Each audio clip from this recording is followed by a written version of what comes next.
This is a microphone check coming at you live from U.S. Baseball Park. It's the Nixa Suckers and the Branson Showmen. Zanfir, master of the pan flute, earns the start for the Suckers. He will face Placido Domingo for the Showmen.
What gets me out of bed every morning is the possibility of helping people. I want to get people back their peace of mind. I want to know they have a fighter in their corner when they've been the victim of someone else's negligence to help put their lives back together. I want them to know it's going to be okay. Our creative told people is tell them you need business. We want our clients to know that when they hire our law firm, the insurance companies are going to take them seriously. They're going to take their case serious. We leave no stone unturned in preparing a case. We are on the cutting edge of trial technology. We have 2 decades of trial experience in representing injured clients. We become a part of our client's struggle and take on that burden. We get our clients the justice they deserve. That's the rewarding part. The look on their face, their appreciation. They know that our team has gone to battle for them and we have come out victorious. That is the most rewarding part. We have carried their burden. We have walked in their steps. We have fought their fight.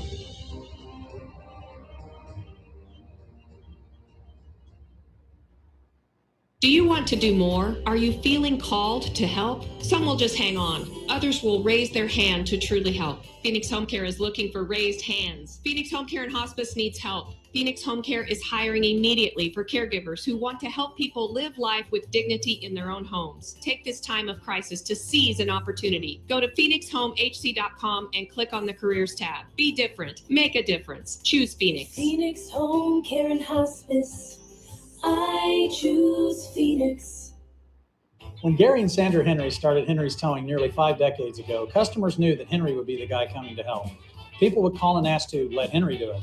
And as Springfield has grown, our family has grown as well. So there's always someone around to come help you out.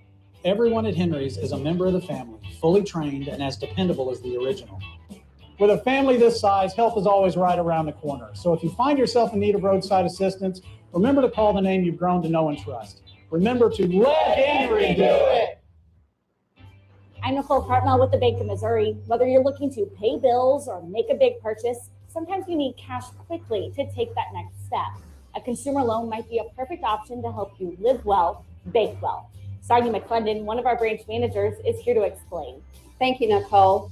We provide personal consumer loans for almost any purpose, from building your credit to financing that new car. We offer competitive rates, and decisions are made locally so we can get you the money that you need quickly. But what makes our consumer loans unique is that personal touch. For example, I recently worked with a customer to secure a loan for a horse trailer. He could have went elsewhere, but he chose to work with his bank because of that personal relationship that we've built with him. Being able to work with your personal banker that you know and trust makes a big difference. That's right, because we work with our customers to help them live well, bank well. Get started at bankofmissouri.com. I'm Mike Matheny, manager of the Kansas City Royals. I just wanted to wish Tony Lewis and the Grip and Rip League the best of luck on season 7. Way to keep playing the great sport of baseball. Play ball, guys. Have some fun and good luck. Kicks, steals a slider for a strike. Down goes Ken Owens, number 4 on the day for Josh Ingler, number 95 for his career. So astronomical. It feels good just to get back in the rhythm of playing baseball again. This is Josh Ingler from Mount Vernon, Missouri. Setting fires, swing and a miss, and there it is. Josh Ingler has now set the single season record for strikeouts in the Grip and Rip Baseball League, 44 of them. Kind of struggled with some things, and I felt like, I should hand the ball back to Josh. He's been doing his thing all season. 0-1 to Leggett. Swung on a miss. Goodness sakes. Can anything match Josh Ingler today? 13 strikeouts for Josh Ingler, which may be a single game record here in the Grip and Rip League. I hadn't really done anything with baseball for about 8 years. Kind of got burnt out from college and playing from a young kid. Finally just kind of got back into the groove and fell in love with the game. He scores and the Locos win 2-1, a walk-off double for Josh Ingler.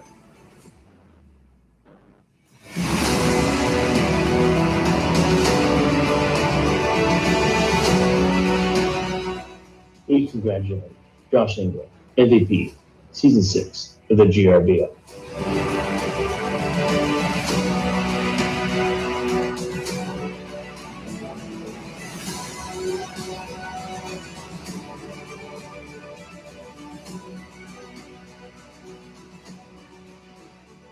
It's a new season full of new hope, but today, Josh Ingler will take a run at history. He is warming up in the left field bullpen for the Nixa Suckers. They are about to make their GRBL 2022 debut against the equally debuting Branson Showmen in a GRBL South Division matchup as our Bob Lewis Memorial opening weekend continues. Hello once again, everybody.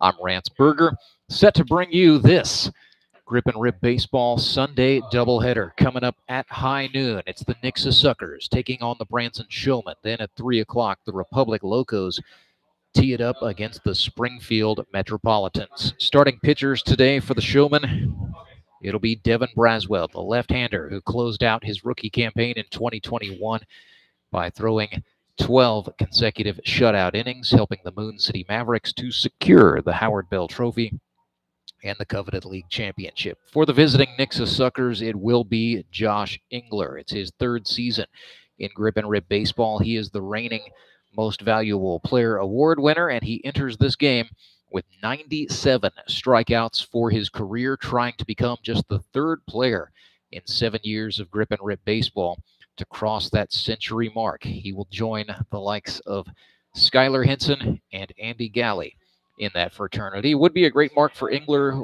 because he would be the fastest man to do it should he strike out at least 3 batters today. Andy Galley's an original 60 member from the league's inaugural year in 2016. Skylar Henson came in year 2 and got his 100th strikeout in season 5. So For Josh Engler to do it in fewer than 20 games would certainly be a tremendous milestone. Well, Josh Engler by day markets and sells fuel for Ozark Mountain Energy. That's a company that sells gasoline and diesel fuel wholesale to retail sellers and trucking companies across 7 different states. He made his debut in 2020 with the Nixa Suckers. He played collegiately for Evangel University and then finished out at NCAA Division II Missouri Southern. But that rookie year in 2020 with the Suckers, 24 innings, 8 earned runs on 12 hits, and he struck out 28 batters. But in 2021, Engler was electric. 44 innings for the Republic Locos. He struck out a single season record, 69 batters, also holds the single game record with 13 strikeouts, and he did that against the Branson Showmen just about a year ago. That is on the mind of Showman manager Cole Rourke. We are likely to see him pitch today, but he has given the baseball to Devin Braswell, like we mentioned, number 5, the left-hander out of Hollister, Missouri, who pitched for University of the Ozarks, not to be confused with College of the Ozarks. University of the Ozarks is actually in Clarksville, Arkansas. In his first year at the age of 35, DJ Braswell pitched 20 1/3 innings. He gave up just 4 earned runs on 22 hits, struck out 24, finished the year with a 1.77 ERA. And Braswell got better as the season went on, closed out the year with 12 consecutive shutout innings. For Braswell, it's been an interesting comeback to baseball. And he says one of the neatest things about playing here in the Grip and Rip is that his kids get to take part. My kids have never seen me play ball like that. You know, I talk about it a lot, but it's really hard to put into true context until you get out there and your kids see you play ball on the field. So Devin Braswell will try to play the role of the spoiler for the Josh Engler party today as he goes for the 100th strikeout of his career. Well, let's go ahead and meet the starters as our pregame coverage rolls on. It is time for Tolbert Beetle's docket. After you've been injured due to the negligence or recklessness of another, you need a personal injury attorney who's ready to fight for you. Tolbert Beetle only works for victims of accidents and workers' compensation claimants and never represents the interests of corporations or insurance companies. When you are owed compensation, the team at Tolbert Beetle will work relentlessly until you get the results you deserve. Here is the docket. For the Nixa Suckers, they'll be the visiting team on the board today in their red jerseys, wearing gray pants and gray caps. Starting in right field from Cabot, Arkansas, he wears number 1, Hayden Gibson. The center fielder for the Suckers today wears number 3 out of Drury University, R.J. Neese. Batting third is number 16 from Nixa, Missouri. He's the first baseman, J.D. Payne. Batting fourth is the pitcher, number 13 for the Fish this year, the man of the hour, the man with the power from Mount Vernon, Josh Engler, chasing after strikeout history today. The number 5 hitter for Nixa is Engler's battery mate. That's the catcher and the manager of the Nixa Suckers, number 6, Courtney Spitz. In the 6th spot is the extra hitter, number 8, Matthew DeLeonardo. Batting 7th is the second baseman, a close personal friend of Josh Engler's. He's number 12, Eric Grisham. In the 8th spot is the left fielder. He wears number 17 from Emporia State, Ben Graham. Batting in the 9th spot is the third baseman, number 18, Dustin Bean. And batting in the 10th spot is the shortstop. He wears number 4 out of Buffalo, Missouri, Dalton Winkler. So it's Gibson, Neese, Payne, Engler, Spitz, DeLeonardo, Grisham, Graham, Bean, and Winkler. For the Nixa Suckers, battery mates will be Courtney Spitz, receiving pitches from the reigning league MVP, Josh Engler. Branson Showmen are the home team on the board today in their purple jerseys with white trim. They've got black caps this year and white pants. Starting in left field, wears number 9. That is Jamar Averyhart out of Trine University. It is his rookie year. Batting second, the first man to ever strike out 100 batters for his career in the Grip and Rip Baseball League. He is the shortstop today. He wears number 8, the Marionville Comet, Skylar Hinson. Batting third is the center fielder. He's number 10 from Ozark, Missouri, Jacob Carlson. Batting fourth is the first baseman, number 17, out of Rolla, Missouri, where he is a strength and conditioning coach at Missouri S&T. That's David Edwards. Batting fifth is the catcher, number 14, the Showman's first-round draft pick this season, Canada's greatest export, Jared Fox. Batting sixth is the right fielder, number 15, Brady Dean. Batting 7th is the second baseman, number 12, Drew Acosta. Batting 8th, the designated hitter from Rolla, Missouri, number 16, Toby Yorks. Batting 9th is the third baseman out of Sleeper, Missouri, number 7, Seth Burns. And batting 10th, the extra hitter from Ozark, Missouri, number 18. He is the girls' fast-pitch softball coach at nearby Sparta High School, T-Mac, Troy McPherson. So it's Avery, Hart, Henson, Carlson, Edwards, Fox, Dean, Acosta, Yorks, Burns, and McPherson for the hometown Branson Showmen today here at U.S. Baseball Park. It will be Jared Fox receiving pitches from Devin Braswell to get us going. We will step aside, come right back, and bring you the ceremonial first pitch right after this. And in season 1, that talent level with those 4 teams that we initially drafted in the original 60, it supported everything that I thought that Ozark could be and what the GRBL could be. It's that nostalgic, bring you back to the glory days feeling of being able to say, man, this is awesome. This is exactly how I remembered it. The experience of stepping in the batter's box, looking the pitcher in the eye, and you're like, he's trying to strike you out, you're trying to get a hit. I've not found that feeling anywhere else in the world ever. It's just something that can never be matched except right there on the baseball field. I appreciate the league because it's given me an opportunity to go out and love baseball again and just enjoy it.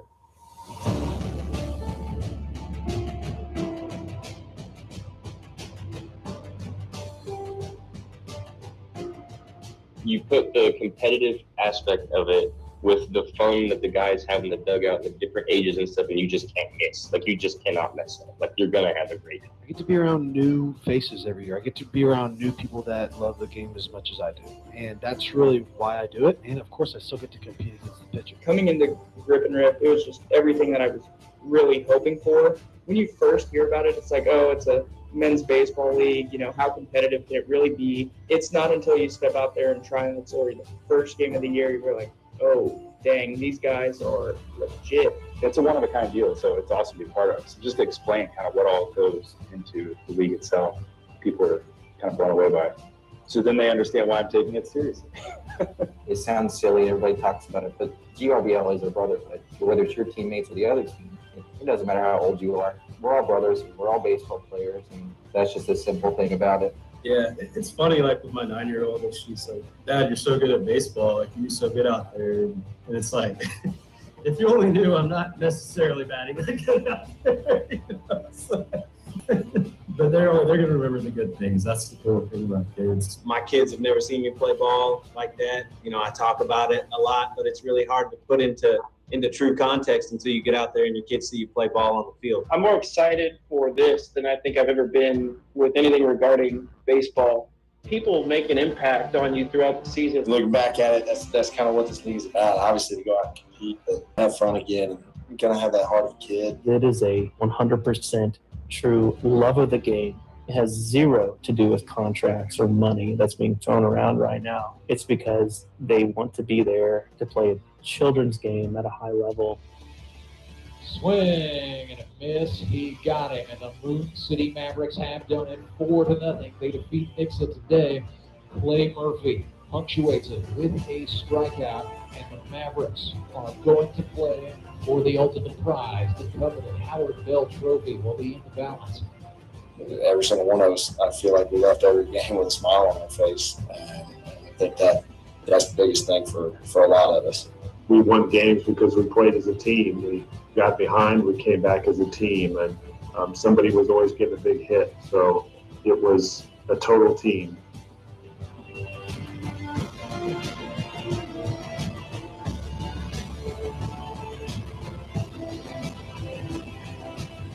And we welcome you in to U.S. Baseball Park, site of the GRBL Bob Lewis Memorial opening weekend. A doubleheader on tap today. Nixa Suckers and Branson Showmen up first. And then it'll be the Republic Locos and the Springfield Metropolitans squaring off later today at 3 o'clock. Well, before Josh Engler takes his run at the elite fraternity that is the century mark, we're going to be treated to watching Devin Braswell get the start for the Branson Showmen, the left-hander out of Hollister, Missouri.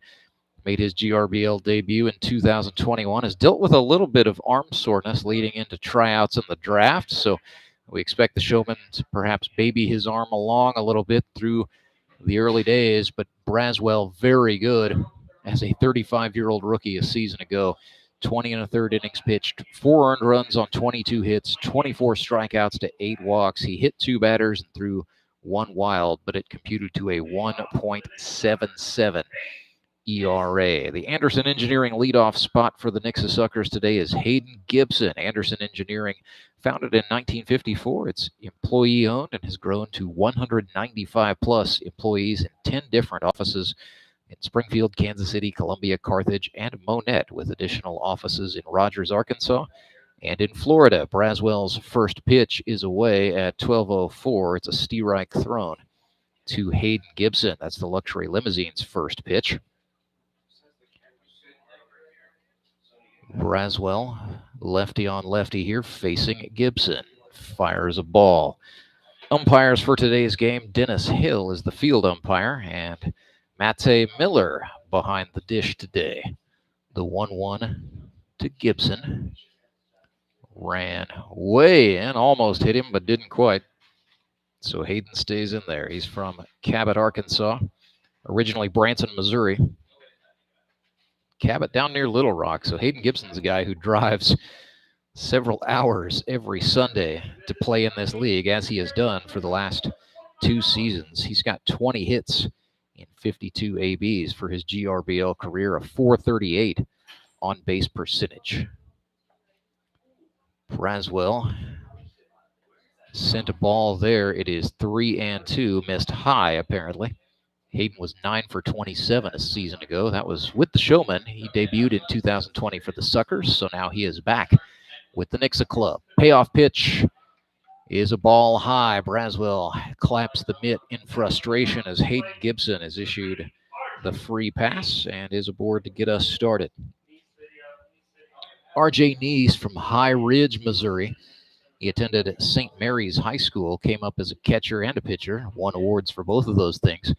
Played 4 years at NCAA Division II Drury University. It's his second stint in the grip and rip, but he has not played since 2019. Braswell sent the right-handed Neese a steerike on the inner half to make it 0-1.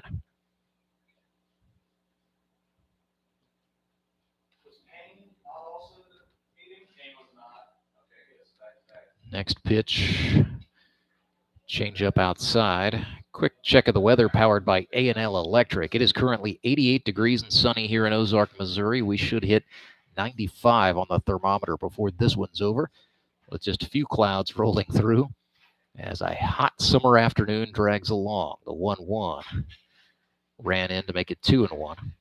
Relative humidity today at 36%. That's going to make it feel like 99 degrees and then some down on the field as the artificial turf holds the heat. And the wind is blowing steady, about 8 miles per hour from the west. That is blowing out from home plate toward left field. That check of the weather powered by A&L Electric.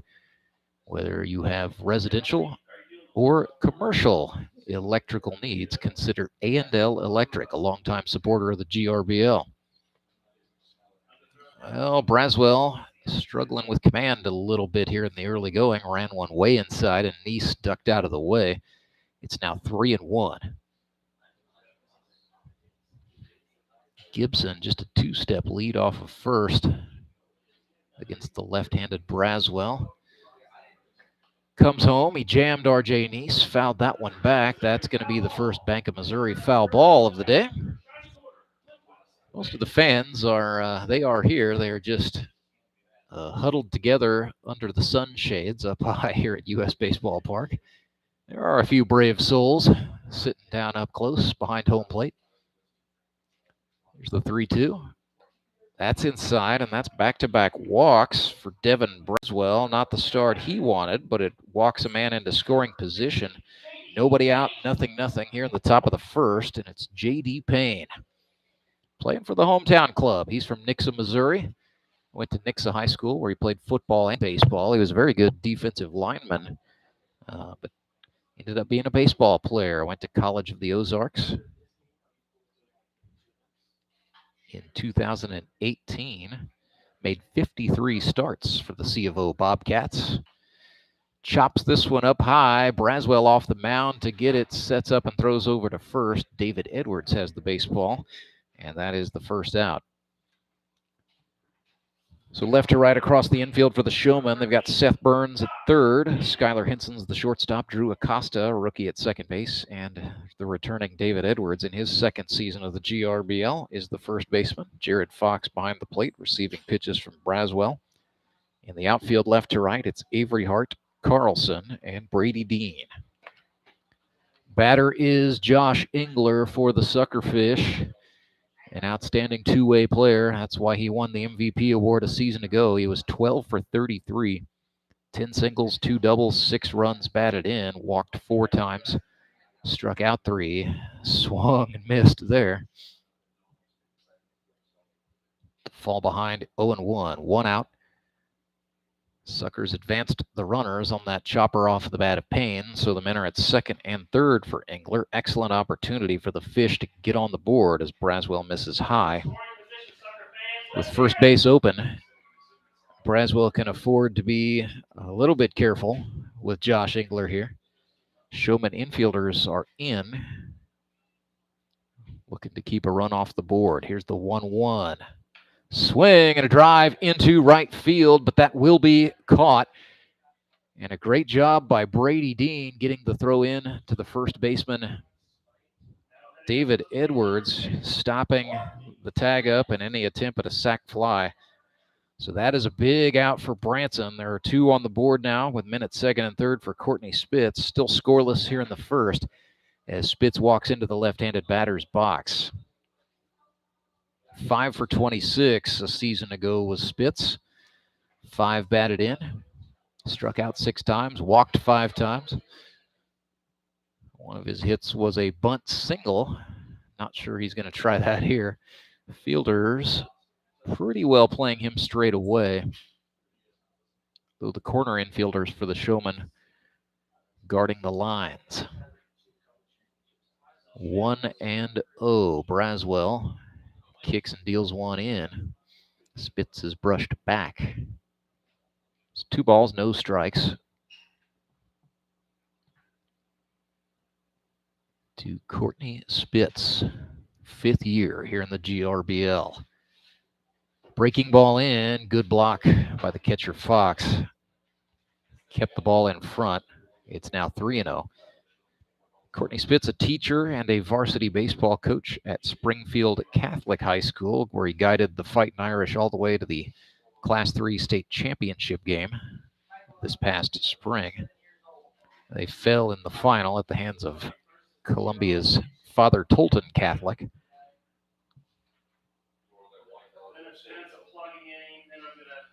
But Spitz brings back just about everybody for what should be a very good team to watch in 2023.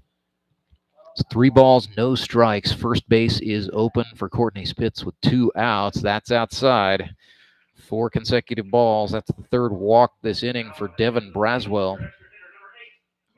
He will look to get Matt DiLeonardo and get out of this jam. Bases are juiced, 2 outs, top of the first. Scoreless for the moment. Matthew DiLeonardo, a rookie, comes to the plate for the Nixa Suckers. He's from Springfield, Missouri, a data analyst. 25 years old, went to Kickapoo, fouled that one off. Looked like it was either off of his own foot or off of the catcher Fox's shin guard. Fox appearing no worse for the wear.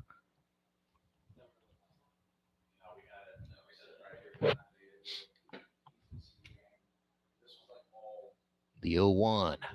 Swung on, grounded to third. That's going to get through. Gibson scores. It's 1-0 Suckers. They will hold the runner, but an RBI base hit for Matthew DiLeonardo put it just past the diving third baseman Seth Burns, and the Fish are in business. 1-0 they lead. And that keeps the bases checked for Eric Grisham. This is his first GRBL at bat. Got recruited into this league by his friend Josh Engler. Grisham from Lockwood. He went to Greenfield High School in Dade County. A 30-year-old farmer. Swings and chops this one, just foul. Burns touches it up in foul territory. Eric Grisham, one of those guys you can just tell, man, he's enthused. He's excited to be here. Softball was just not cutting it. He's ready to see some live pitching. The 0-1 from Braswell. That's a strike on the inner half, so Grisham quickly behind 0-2.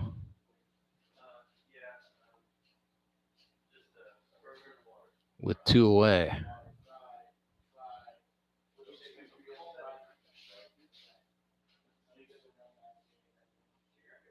The 0-2 pitch.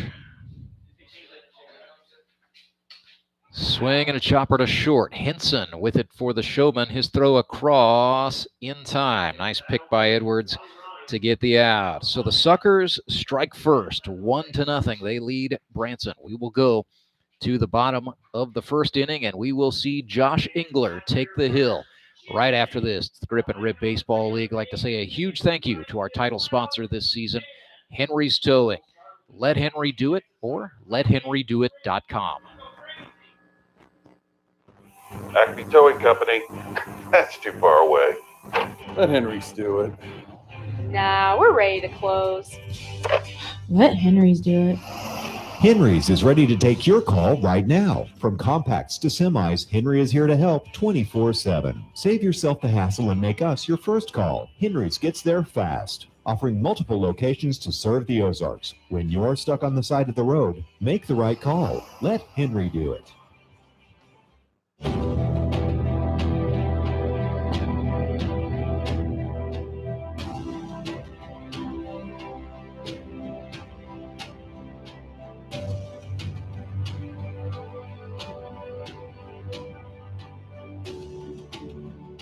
Josh Engler, the big right-hander from Mount Vernon, Missouri, actually now resides in Aurora with his wife Ashlyn and their daughter Ivy. Probably confessed he roots for the Hound Dogs a little more these days than he does his own Mount Vernon Mountaineers. But that's neither here nor there. A season ago, 44 innings for Josh Engler, 14 earned runs on 35 hits. He struck out a single season record 69 in 9 games. Walked just 15, hit 9 batters. Sometimes the slider just doesn't hook up. And threw 1 wild pitch. It was a 2.86 ERA. For his career, 68 innings, 22 earned, 47 hits, 97 strikeouts. And that is, circle it in big red letters, our Cy Sports Training Center stat to watch today. If Josh Engler can get 3 strikeouts, which should be, Josh Engler falls out of bed and strikes out 3 batters. He will become just the 3rd player in the 7 seasons of Grip and Rip Baseball to strike out 100 batters for his career. 24 walks and 12 hit batsmen, a career ERA of 2.91 for Josh. And we will watch with bated breath. It'll be Avery, Hart, Henson, and Carlson for the Branson Showmen. Jamar Avery Hart will be the first man to get a look at Engler's stuff today. Mainly for Josh Engler, it's a fastball slider combination, but does have a changeup, and it's pretty filthy that he likes to mix in there from time to time. Avery Hart's a 32-year-old rookie, originally from Indiana. He went to Trine University. That is, I believe, in Angola, Indiana, up in the northern part of the state. Now resides in Springfield, Missouri, works in human resources. First look he will get at Josh Engler. Engler takes a moment on the mound before he steps to the rubber, steals himself. Here we go. Protecting a 1-0 lead in the bottom of the first. Avery Hart showed bunt, pulled the bat back, and looked at a strike thrown. Avery Hart may lay down a bunt. He is a burner, one of the fastest guys we saw in tryouts. That is a ball high. Get Matthew Miller behind the plate today with Dennis Hill, the field umpire. Our umpires from the Mid-America Umpires Union. Engler throws a strike. That one caught the upper part of the zone. Looked like same pitch with slightly better location. It is 1-2 to Avery Hart. Swing and a miss. Chase the slider. It's a dropped third strike, and the Suckers do have to hurry, but Spitz gets the throw down the line to J.D. Payne in time. It is one away, and that is the first strikeout of the day for Josh Engler, number 98 for his career. Well, here's a guy who knows a thing or two about strikeouts. Getting them, that is. Skylar Henson, the Marionville Comet, the league's all-time leader in that stat category. 141 of them. Crossed the century mark 2 seasons ago. Henson's career batting is very good at a .302 average, a .388 on base percentage. He's 13 for 43 and has walked 5 times. He has also struck out 10 times, so that is in the realm of possibility. But Henson quickly ahead here, 2-0. As Engler perhaps getting in a little rush. Fastball swung on and chopped. That's over Engler's head. The shortstop charges in to get it, and a fine play by Dalton Winkler, I should say. That is part of the Dr. Seuss trickiness that the Nixa Suckers bring to the table. They've got Josh Wentler and Dalton Winkler. Dalton Winkler is the shortstop. Jacob Carlson steps to the dish on the preseason watch list for the Most Valuable Player Award. 10 for 32 he was a season ago with Moon City. Looks at a strike there. Hit .313 for his career. He's hitting .333, 27 for 81 lifetime in 3 seasons of GRBL ball. Slider for a strike from Josh Engler, who's quickly ahead here, 0-2. 2 outs on the board. Josh Engler gunning for it against the always tough Jacob Carlson. Kicks and deals, that's outside, ball 1. Suckers lead 1-0, just in the bottom of the first. Still plenty of time to come out and catch some baseball today. $5 admission for adults. Kids 12 and under are free. The 1-2. Check swing. They will appeal it. No, he did not. Courtney Spitz. A little bit of salesmanship there, but yes, Courtney, that's why you work in a classroom, not a car lot. Nobody buying that one. 2 balls, 2 strikes. Engler's pitch to Carlson. That's outside. We're full up. 3-2. Jacob Carlson, such a tough out. Payoff pitch. Breaking ball, swing and a miss. It's another dropped third strike, but the throw down in time. So that is 2 strikeouts today for Josh Engler. 99, the mark for his career. Courtney Spitz paying more attention, I am sure, to the fact that it is 1-0 Nixa Suckers. They will bat here in the top of the second when we come back. It's the Grip and Rip Baseball League, title sponsor of our live streaming all season long, Central Bank of the Ozarks. When times are tough, you turn to the people you trust. For more than 100 years, Central Bank has weathered many a storm, and through it all, shown what it means to be a true community bank. Our people are working right now to keep your money moving, to keep your businesses strong, to keep our community strong. Central Bank has been named a Forbes magazine top 100 bank for 12 years in a row. When we say strong roots, we mean it. Central Bank. Strong roots, endless possibilities. Member FDIC.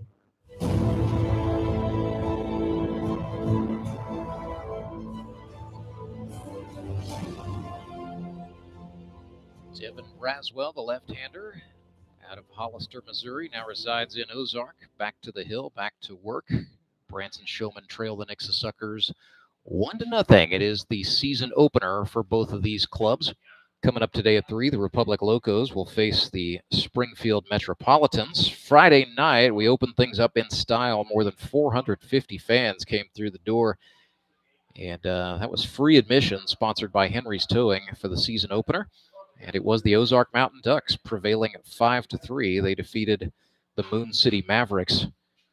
Some late heroics, a Herculean pitching effort by Nick Young, threw 5 innings and struck out 11. It was Austin Kendrick for the Mountain Ducks, hitting an RBI triple in the top of the 9th that scored Mark Blem and proved to be the difference maker. So the Mountain Ducks start things off 1-0. Moon City 0-1. Dustin Bean lined one right back to the pitcher, and Devin Braswell, fast glove, made the catch. And just like that, it's 1 out. Not a bad idea for Dustin Bean, but could not beat the reaction.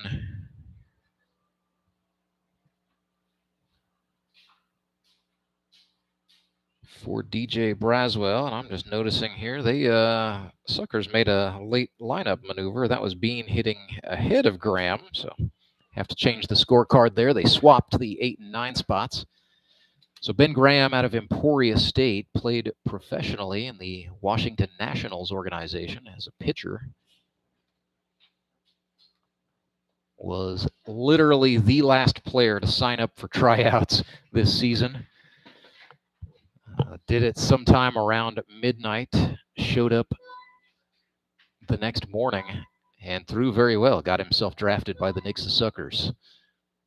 2-1 the count here to Graham, whose professional career ended in 2013 in the Independent American Association as a member of the Wichita Wingnuts.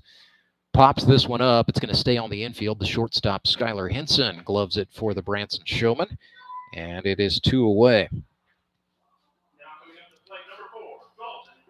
So 1-0, Nixa in front.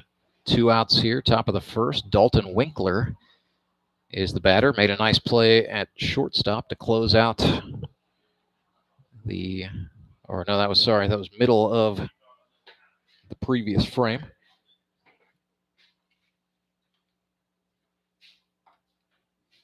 Looks at a ball outside from Braswell. Winkler, 27-year-old rookie, works as a physical therapy assistant.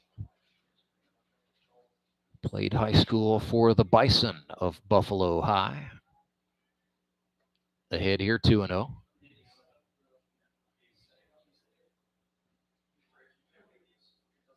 Two outs on the board, nobody on. Whoa!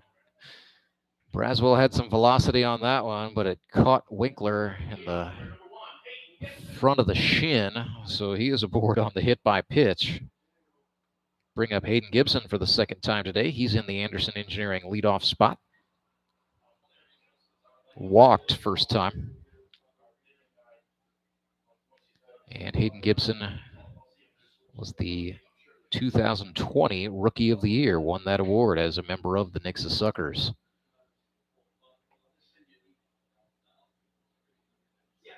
Looked at a ball outside.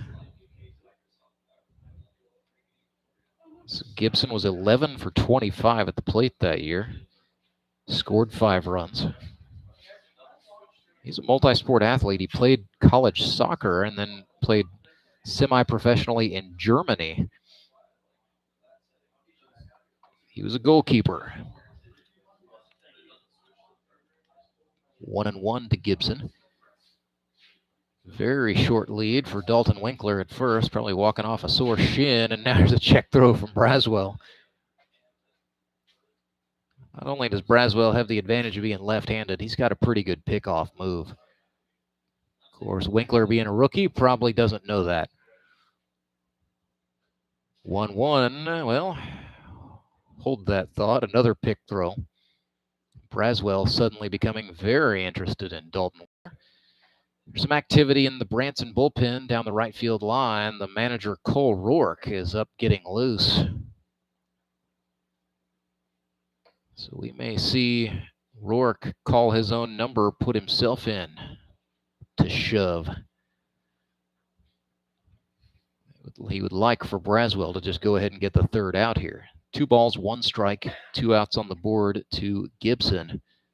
Breaking ball, that's a strike to even it up.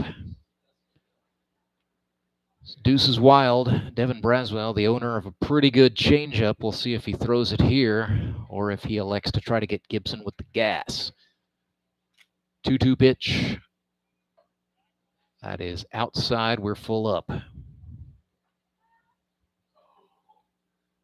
Gibson steps out of the box, now back in.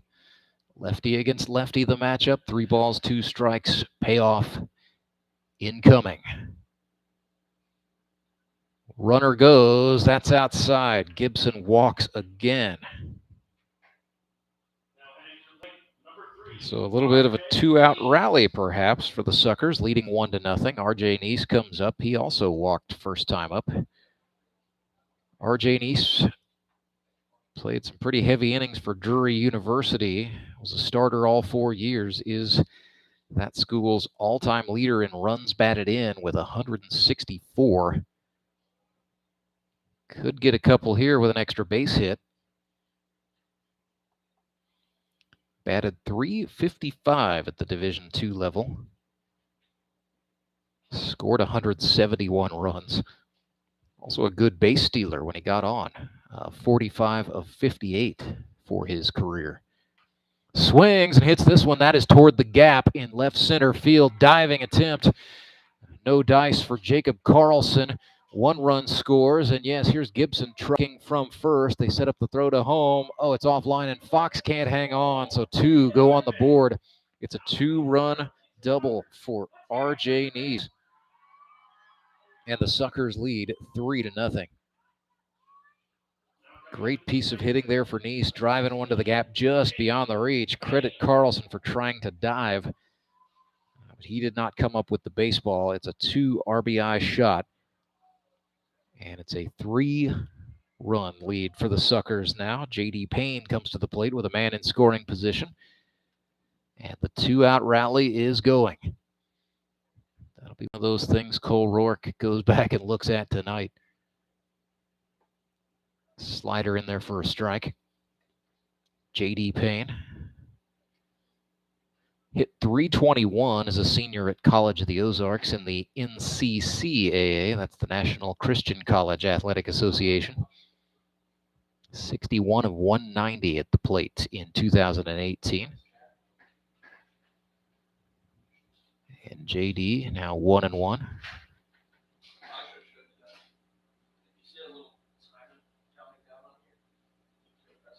Changeup swung on and popped. As Braswell worked Payne up the ladder there. JD adjusted and got the bat to it. Sent it well foul, first base side. Payne wears 1 batting glove on the right hand, just touched his bare left hand to the turf in the batter's box, maybe trying to get a little grip. 1-2. Braswell kicks and deals. That is inside. Oh, that hit J.D. Payne. They're awarding him first base. Umpire says that hit him on the arm. So J.D. Payne gets on by way of the hit batsman. Second time that has happened today for Devin Braswell. Umpires conferring really quickly here. Matthew Miller and Dennis Hill is the field umpire. These guys from the Mid-America Umpires Union. And after a quick review, they like the call. They're going to stick with it.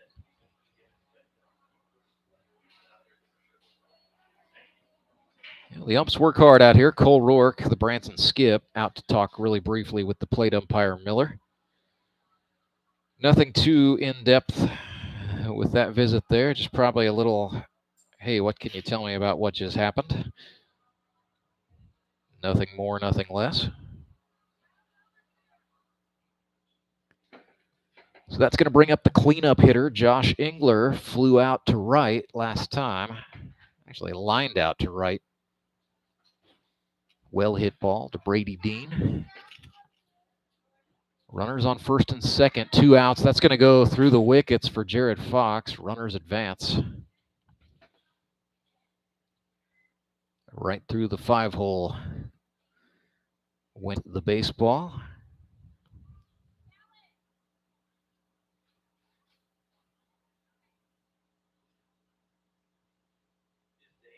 So 2 in scoring position.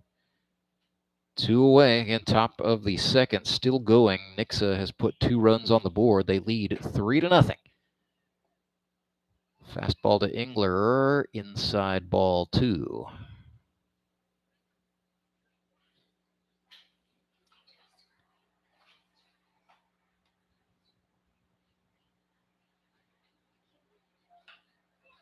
Engler put the lumber to that one. That's opposite field into the gap. It's going to be trouble. 1 run scores standing up.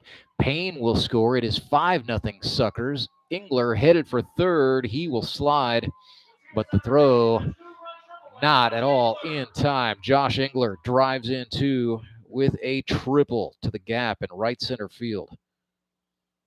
And it is coming apart for the Showmen, who now trail 5-0. But the first 2 RBIs of the season for Josh Engler, I am sure he's happy to take those.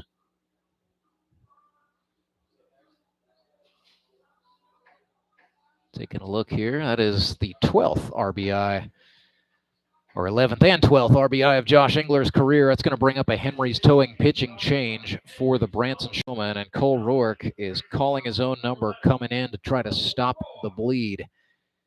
Let's tell you about Cole Rourke, one of the all-time best to ever do it here in the GRBL. Originally from Torrington, Wyoming, went to high school in Rolla, Missouri.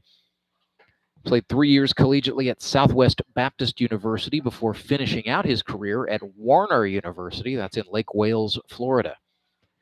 As a college senior in 2016, he threw 95 1/3, gave up 110 hits, had a 3.68 ERA, struck out 71, walked 30, had an 8-3 win-loss record. Cole now works as a social studies teacher in Licking, Missouri. He's also the assistant baseball coach at Licking High School, working under Hall of Famer Harv Antel. As you might surmise, Cole primarily works with pitchers. Broke into the GRBL in 2019 with the Henry's Towing High Rollers and won the Pitcher of the Year award as a rookie. 25 innings that year, a 1.8 ERA, 27 Ks to just 4 walks.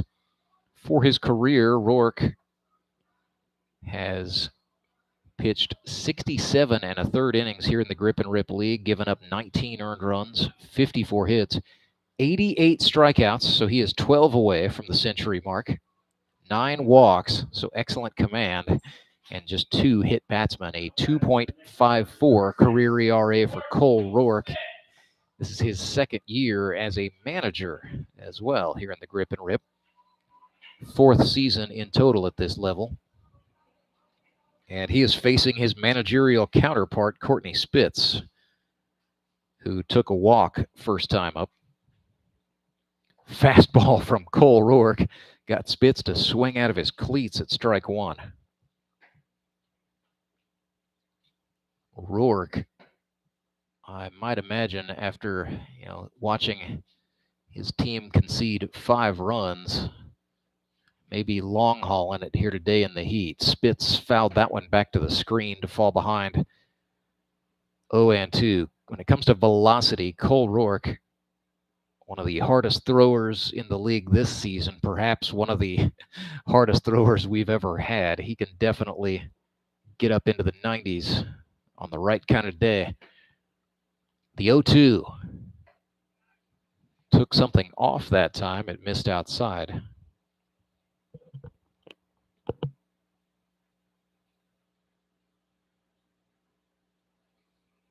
Two outs on the board. Showmen trail Nixa 5-0. Rourke fires home. Spitz again fouled it off to stay in. 1-2 now. Suckers with 5 runs on 3 hits.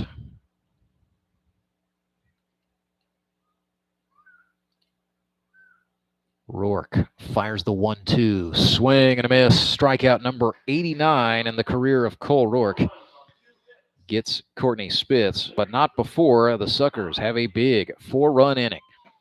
So 2 RBIs from RJ Neese, 2 RBIs for Josh Engler. It is 5-0. Nixa Suckers out in front. We'll go to the bottom of the second.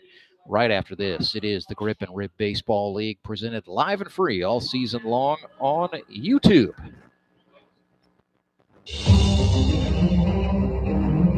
What gets me out of bed every morning is the possibility of helping people.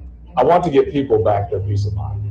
I want to know they have a fighter in their corner when they've been a victim of someone else's negligence to help put their lives back together. I want them to know it's going to be okay. Our creed at Toll Beetle is tell them you need business. We want our clients to know that when they hire our law firm, the insurance companies are going to take them seriously. They're going to take their case serious. We leave no stone unturned for preparing your case. We are on the cutting edge of trial technology. We have 2 decades of trial experience in representing injured clients. We become a part of our client's struggle and take on that burden. We get our clients the justice they deserve. That's the rewarding part. The look on their face, their appreciation. They know that our team has gone to battle for them and we have come out victorious. That is the most rewarding part. We have carried their burden. We have walked in their steps. We have fought their fight.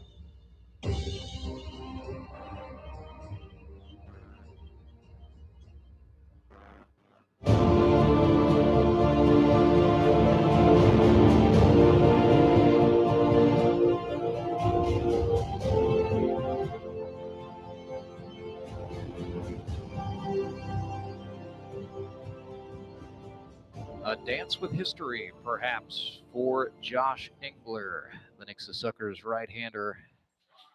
First of all, pitching from the comfortable position of protecting a 5-0 lead. Second of all, will start the bottom of the second inning against the Branson Showmen with 99 strikeouts for his career in the Grip and Rip Baseball League, needing just one more to become the third player to reach the century mark. Only Skylar Hinson and Andy Galley have struck out at least 100 batters in their respective Grip and Rip careers. Hinson not due up for a while for the Branson Showmen. We will see Galley later today. He has been named the starter for the Springfield Metropolitans. But if Josh Engler can do it here, he will be the fastest man to ever reach 100 strikeouts for his career in the GRBL. It'll be a nice feather in the cap. But he's also facing the 3-4-5 hitters, or excuse me, the 4-5-6 hitters for the Branson Showmen, David Edwards, Jared Fox, and Brady Dean. So it will not be an easy task. David Edwards steps in from Ocala, Florida. Now lives in Rolla, Missouri. Engler kicks and fires. That is swung on, fouled back to make it 0-1. Edwards elects to go and get that one himself. I think his beard has grown even burlier in the offseason. Not sure if a blade ever touched it since the last time I saw David Edwards. He was 13 for 37 a season ago with Republic. That's a .351 average. Very good hitter out of James Madison University. Another swing, another foul for Edwards. He's behind 0-2. Making contact, trying to get the timing down for Engler. But now we'll have to protect. Engler at 99. Kicks and deals the 0-2. Swing and a miss. He got him. And with that, Josh Engler has struck out 100 batters in his Grip and Rip Baseball League career. Just the third to ever do it. Shares a hug with his friend Eric Grisham there. The century mark for Josh Engler. What a moment.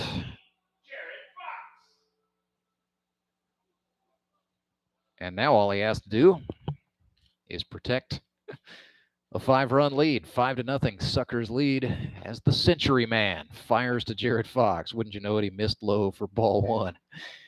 Jared Fox, very dangerous hitter. 32 of 97 for his career, carrying a .330 average. Ahead in the count, 2-0. That's kind of tough. You have those little milestones, a little extra celebration. Now, oh yeah, we've got a game to finish out. And it's early days yet. There, he finds the zone on the inner half. It's 2 balls, 1 strike.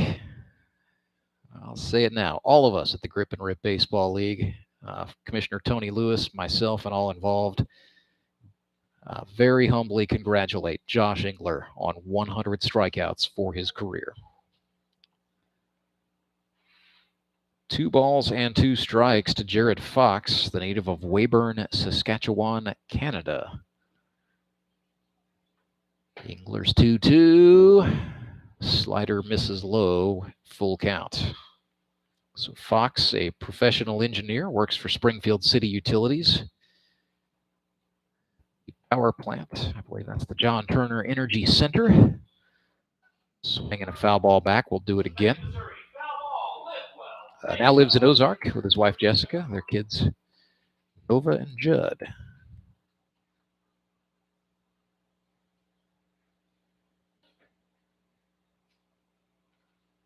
So another payoff pitch from Engler. That's outside, and Jared Fox gets the free pass. First one of those for Josh Engler this season. Puts a man on for Brady Dean, a rookie. Originally from West Plains, Missouri, 33 years old from Missouri Valley College. He's a teacher and a coach by trade. In the left-handed batter's box.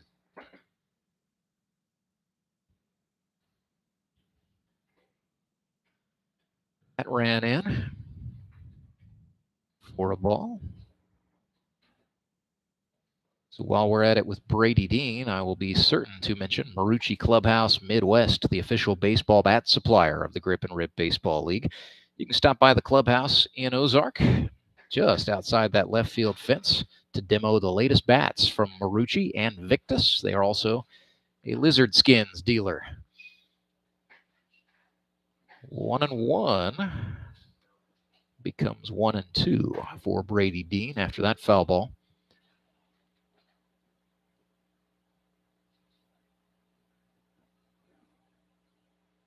Slider swung on, grounded to the second baseman. Nice flip by Eric Grisham.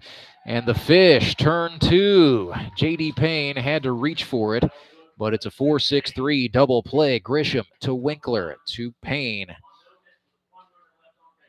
No runs and a man stranded, so the score remains Nixa Suckers 5, Branson Showmen nothing, and Josh Engler is in the Century Club. 100 strikeouts for the big right-hander for his career. We'll come back and bring you the top of the third right after this.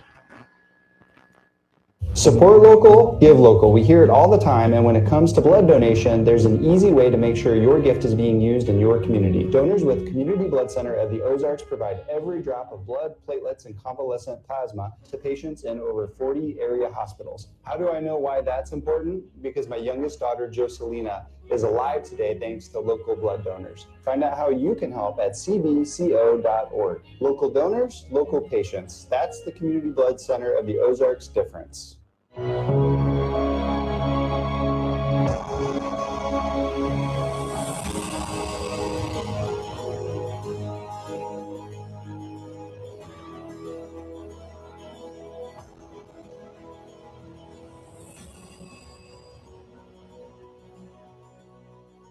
Right-hander Cole Rourke goes back to work for the Branson Showmen. He just might be in the mood to long haul it today. We will see, with his club trailing 5-0.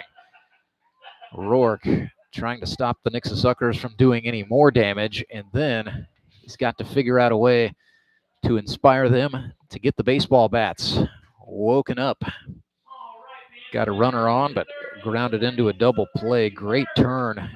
Pretty impressed with the Suckers second baseman Eric Grisham turning one there. We will see Grisham bat here in the top of the third. It will be DeLeonardo, then Eric Grisham, and then Dustin Bean for the Fish. Ben Graham would get some hacks should anyone reach safely. So Matthew DeLeonardo went to Sonoma State University. He's originally from Springfield, Missouri, went to Kickapoo High. Just 25 years old, making his debut. Had an RBI single last time up, so officially 1-for-1 lifetime here in the GRBL is Matthew DeLeonardo.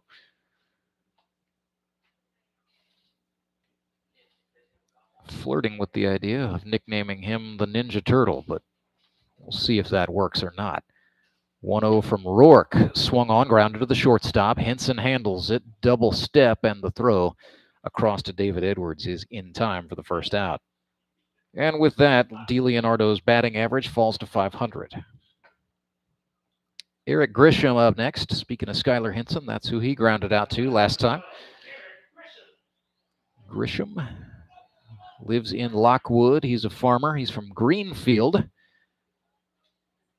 Has a Class 1 high school sports program, but that is the county seat of Dade County. He's probably looking at about an hour of car time one way to come here and play ball. He's fired up to be here. He told me that on tryout day. 1-1 here facing Cole Rourke.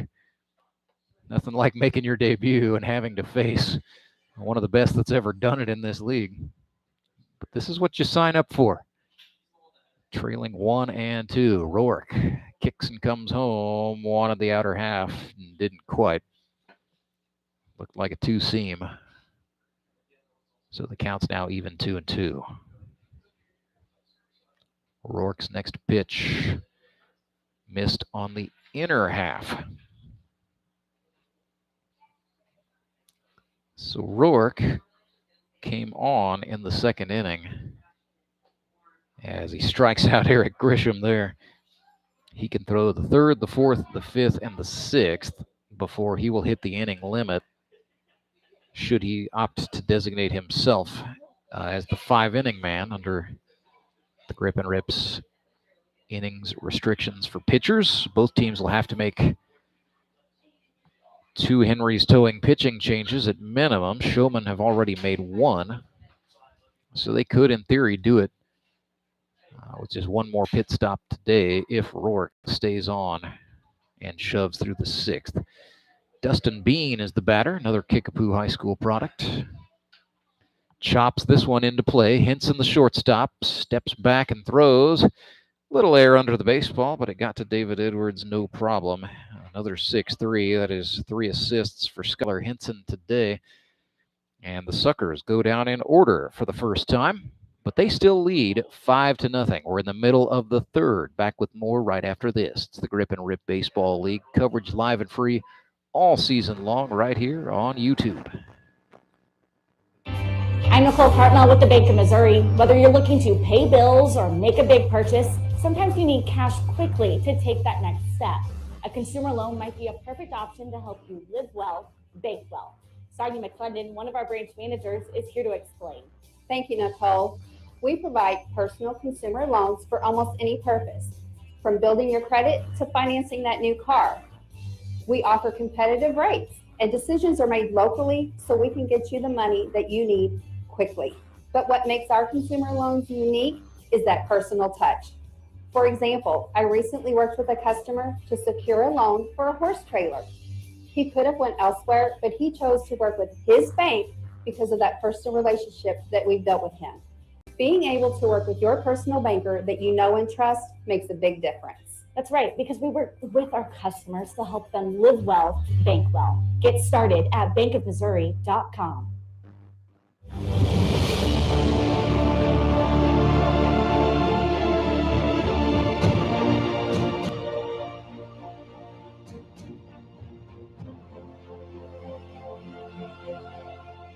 Well, Nixa Suckers right-hander Josh Engler has made some history. Now he gets to begin writing the next chapter of the book. Protecting a 5-0 lead here for the Nixa Suckers. Drew Acosta comes to the dish for the Showmen. It will be Acosta, Yorks, and Burns. The 7, 8, and 9 hitter for Branson, needing to get the bats busy, trailing 5-0, bottom of the 3rd here at U.S. Baseball Park. Engler's first offering to Acosta is a high ball. He's originally from Scurry, Texas, now lives in Osage Beach, Missouri, up at Lake of the Ozarks. Looks at a steer right there. He went to St. Thomas University. Bounced around a little bit, has played some summer ball in the Carolinas. 1-1, swing and a miss low. Drew Acosta, GRBL debut. He is a petroleum engineer by trade. Swings and pops this one up. It's going to stay on the infield, and the second baseman, Grisham, calls off the first baseman, Payne, and makes the catch. That will bring up the splash man, Toby Yorks from Rolla, Missouri. switch hitter, stands in the left-handed box against the righty Engler. Was 9 for 22 as a rookie with the Metropolitans in 2020, then 5 for 29 with the Showmen a season ago. So a little bit of a sophomore slump. Here's a hot grounder to first off the chest of the first baseman, J.D. Payne. He corrals it and gets the second out. Seth Burns up next. Went to Stoutland, Missouri High School. He actually lives in Sleeper. So he's got about not quite a 100-mile drive one way to come here and play ball. This is his third season. Burns came in as a pitcher. That's what he did predominantly in college at Evangel University at the NAIA level.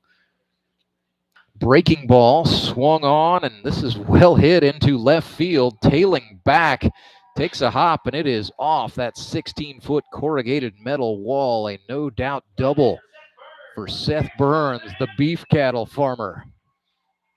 Had some beefy muscle behind that one. Crashed it off, the 16-foot monster. And so Seth is aboard for the number 10 hitter. This is Troy McPherson. T-Mac, teacher and the fast pitch softball coach at Sparta High School. They play some pretty good softball over there, just less than 10 miles down Highway 14 from Ozark. Troy and his wife, Sierra, both work for the Sparta School District. 1-0. T-Mac looked at a strike that time. Counts even. Troy played for the Metropolitans last year. Pretty rare to find a GRBL player or manager that Troy McPherson is not yet familiar with. Swung at a strike there. But Cole Rourke is excited to have T-Mac on the roster this time. Hoping to get his bat going a little more and then also use him as a catcher. He can play corner infield. He can do a lot for you. Swing and a miss there. Josh Engler got him with the slider. That is number 4 on the day for Engler. And the Suckers I'm sure are watching are the Goose Eggs. He's put up 3 of them. Suckers lead the Showmen 5-0. We'll go to the 4th right after this. It's the Grip and Rip Baseball League. Our coverage all day long, presented live and free on YouTube. We'd like to say a big thank you to one of our title sponsors. That would be Henry's Towing. I need to change. My workouts are too boring. Oh, I've got an amazing workout for you. Hot yoga. I've lost weight and I'm more flexible. Try our community classes for only $8. Sumit's Hot Yoga. You are going to feel awesome. When Gary and Sandra Henry started Henry's Towing nearly 5 decades ago, customers knew that Henry would be the guy coming to help. People would call and ask to let Henry do it. And as Springfield has grown, our family has grown as well. So there's always someone around to come help you out. Everyone at Henry's is a member of the family, fully trained and as dependable as the original. With a family this size, help is always right around the corner. So if you find yourself in need of roadside assistance, remember to call the name you've grown to know and trust. Remember to let Henry do it.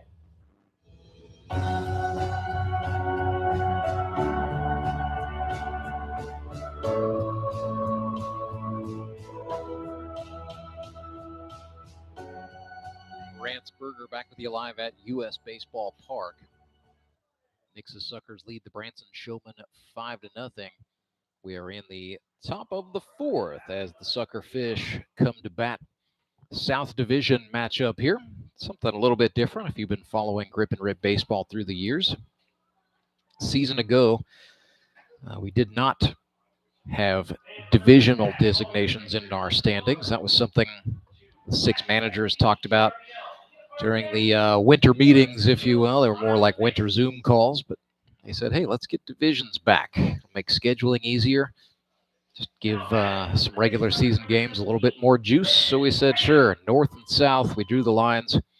So Showmen and Suckers, along with the Ozark Mountain Ducks, make up the South Division. Nothing like having a little just extra pressure right out of the gate in your season opener. Same will hold true later at 3 o'clock today when the Republic Locos take on the Springfield Metropolitans in a North Division tilt.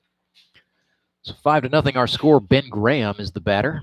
This is his first look at Cole Rourke, the Showman pitcher. Graham 0 for 1 today. Popped out to short. He's ahead in the count here, 2-1. Fastball, this is grounded to short. Henson with it for the Showman. Sidearm throw that took Edwards off the bag, and he is safe. Field umpire Dennis Hill right there to make the call.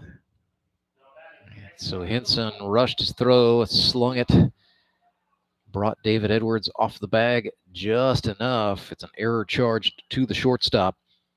And nevertheless, Ben Graham is aboard to get Nixa started in the top of the 4th. Number 10 hitter is Dalton Winkler.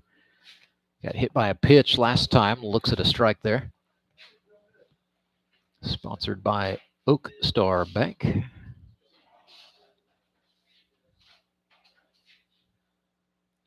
Fastball swung and chopped. Henson with it deep in the hole at shortstop. Airmailed the throw. And then the third baseman came off the bag. Ben Graham saw the empty base, took the chance, and he is safe. It is 1st and 3rd. That's going to be scored as an infield single for Winkler. And that's an agreeable call there.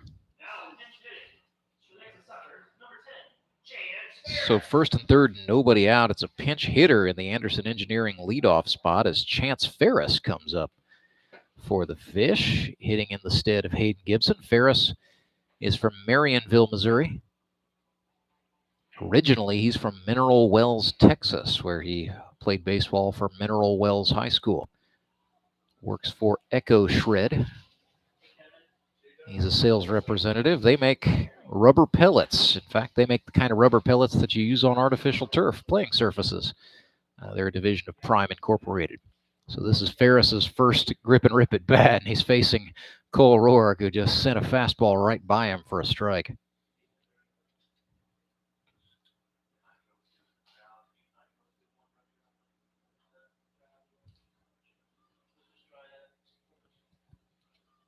Next pitch is on the outer half, and just like that, Ferris down 0-2.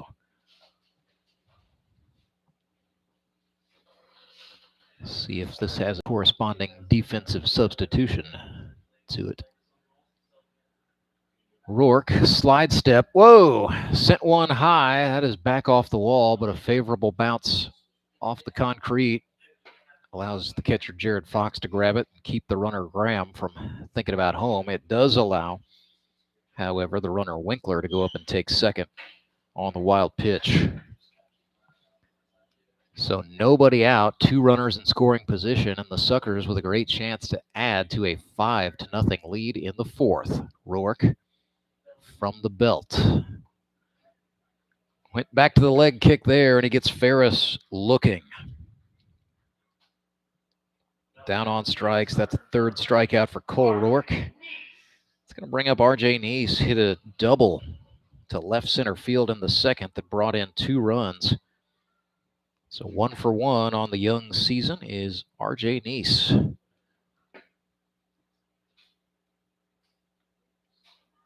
Rourke threw him a breaking pitch for ball 1.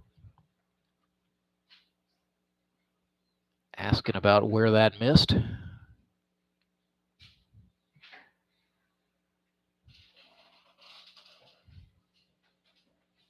Next offering, that looked like the same thing, same result. It is 2-0. Being careful to throw Neese away, but trying to pitch backwards. He has fallen into a hole. 2 balls, no strikes, 1 out. R.J. Neese pops this one way up.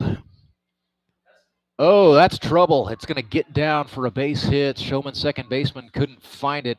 Graham scores. It is 6-0 for the Suckers.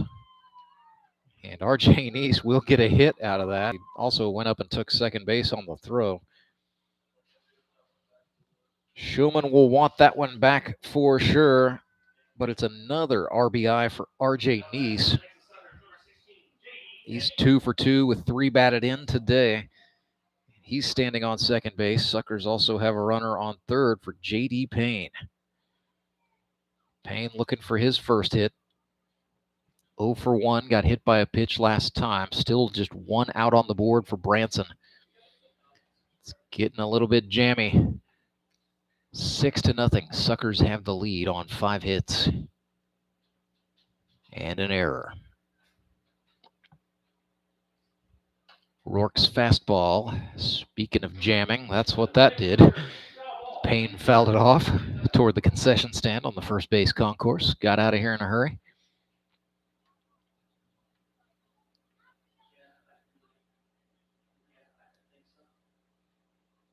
So the Suckers, after watching the Ozark Mountain Ducks get a win on Friday night, in good command here as Rourke threw a strike. It's 1-2 to Payne. J.D. Payne teaches and coaches fast pitch softball at Hurley. It's a little ways south of Springfield. Resides in Nixa, I understand. Another jam shot. This one popped foul. That will get to the lower concourse. On the first base side, going to be a 25-cent foul ball. Courtesy of the Bank of Missouri.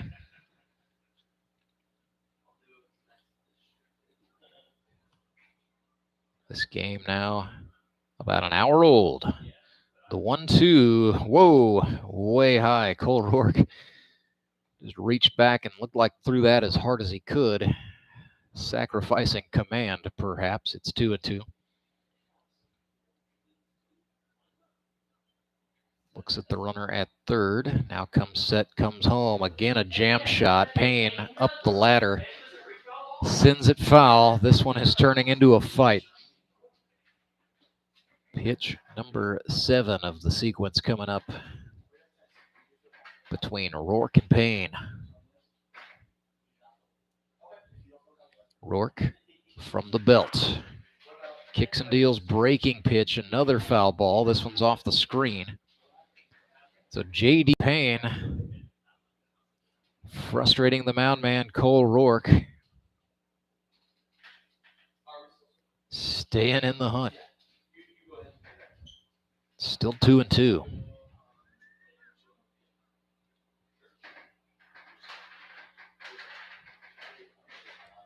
Runner at third for the Suckers is Winkler. That's outside. We're full.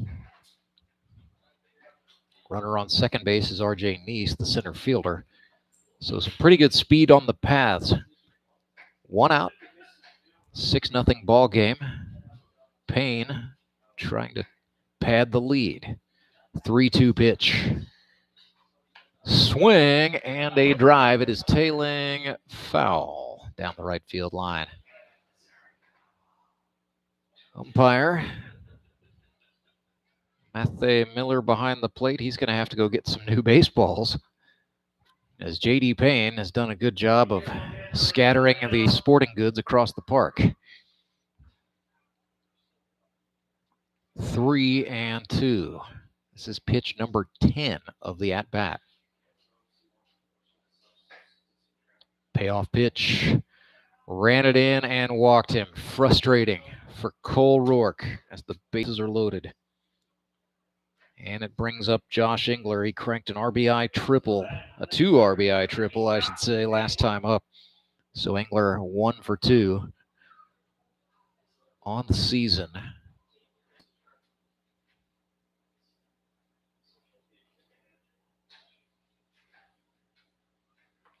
Looked at that one outside.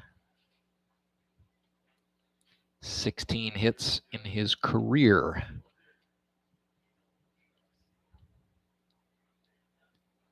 Bases chucked, 1 out. The 1-0 to Engler. Swung on, fouled back to the screen. Straight back.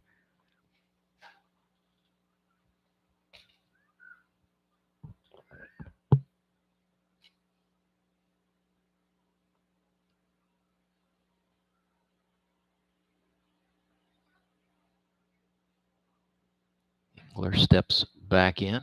Rourke steps back on.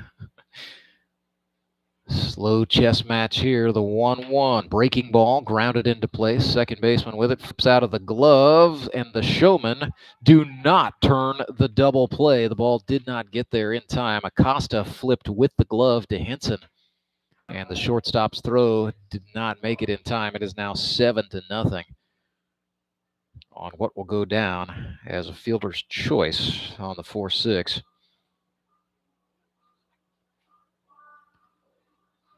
So the inning continues. 2 runs on the board. This is Courtney Spitz. At least that's his position in the order. Yes, it is. Courtney Spitz bats.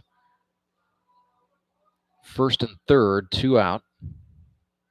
Spitzy today 0 for 1 with a strikeout. He walked in the first. Be the second time he has seen Cole Rourke.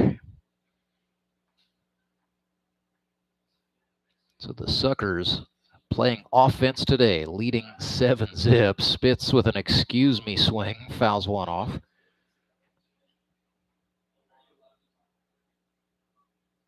Steps out of the box, adjusts the gloves. Spitz steps out a little bit. Likes to make pitchers have to wait. The 0-1 runner goes for second. They will not contest it. That is Scott Wilson running for Josh Engler.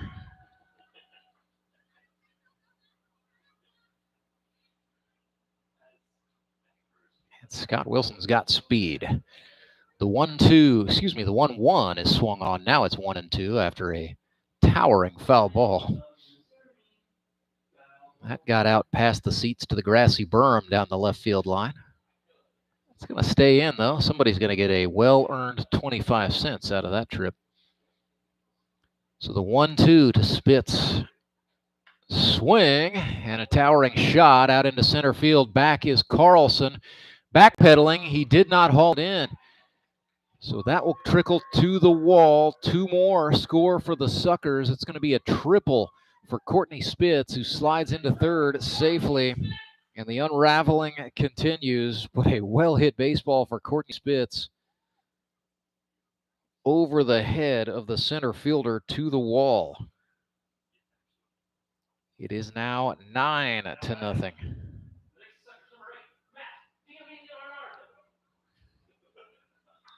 Matt DiLeonardo comes up 1 for 2 on the day. Had an RBI single back in the first.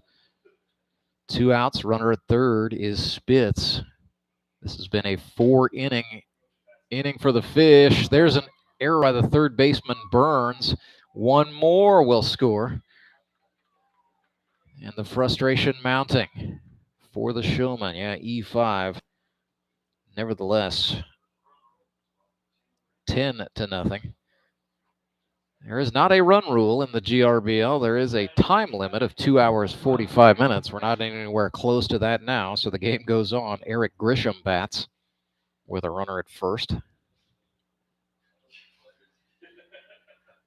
2 outs. It is now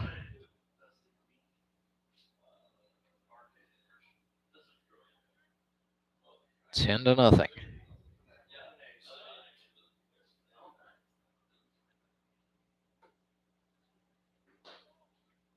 Grisham looked at a ball. It's 1-1.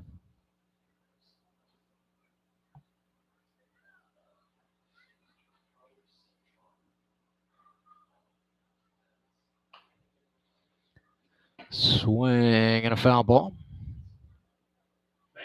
I'm reconstructing this real quickly. Sorry for the awkward silence. They have 11-0 on the board. I'm making sure I didn't miss something.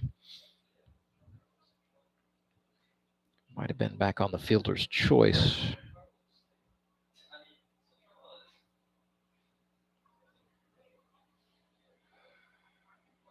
And yeah, that's where it was. So 11-0. I stand corrected.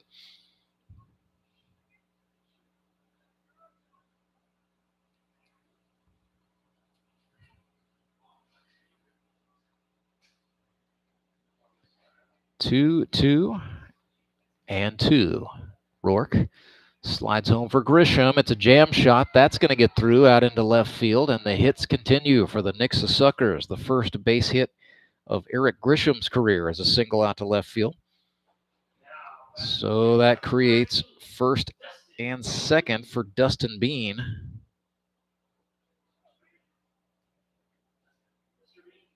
A shipping supervisor from Kickapoo High School in Springfield, Missouri. Wears number 18. He was recruited by Suckers manager Courtney Spitz to come try out and ended up getting drafted by Spitz. Looked at a strike on the outer half. So 11 runs on 7 hits for the Suckers, who have put up 6 in a big 4th inning. Fastball grounded to the shortstop. Henson has it. He will step on the bag for the force out, and the inning is over. Suckers sent 10 batters to the plate that inning and got 6 runs out of the deal. So 11-0 is the score. Nixa Suckers lead the Branson Showmen. They've got a big hole to crawl out of when we come back. It's the Grip and Rip Baseball League, live and free on YouTube all season long. Acme Towing Company. That's too far away. Let Henry's do it. Nah, we're ready to close. Let Henry's do it. Henry's is ready to take your call right now. From compacts to semis, Henry is here to help 24/7. Save yourself the hassle and make us your first call. Henry's gets there fast, offering multiple locations to serve the Ozarks. When you're stuck on the side of the road, make the right call. Let Henry do it.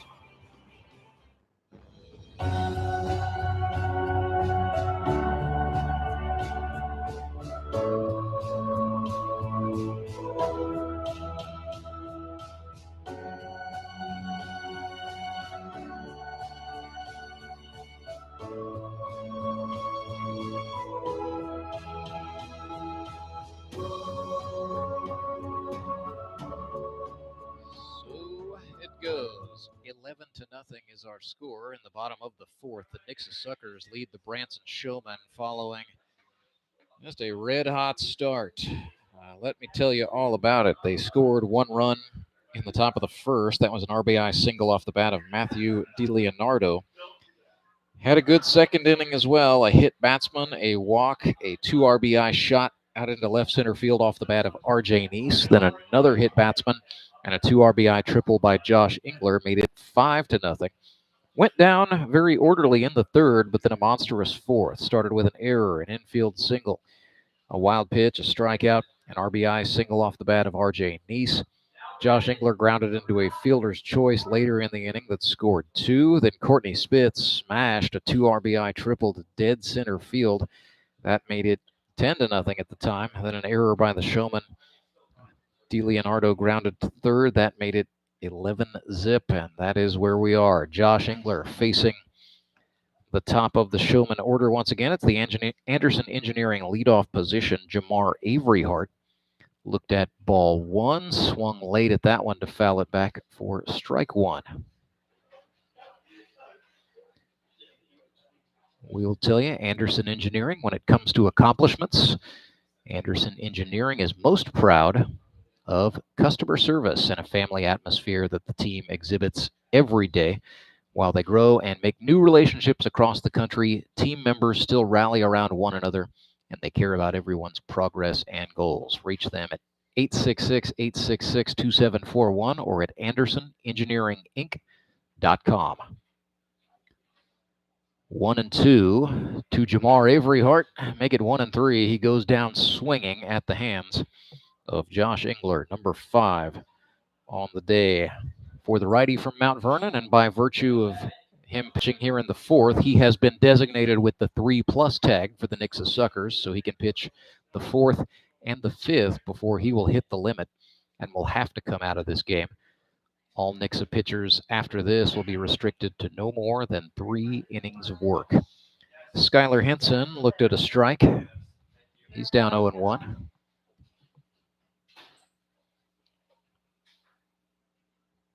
Now evens the count 1-1.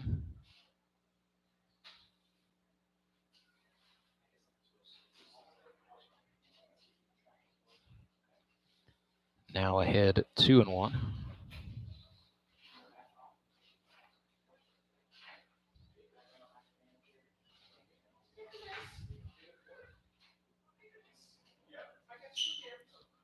Now 3-1 as the strike zone Getting a little tight, a little too tight perhaps for Engler's liking.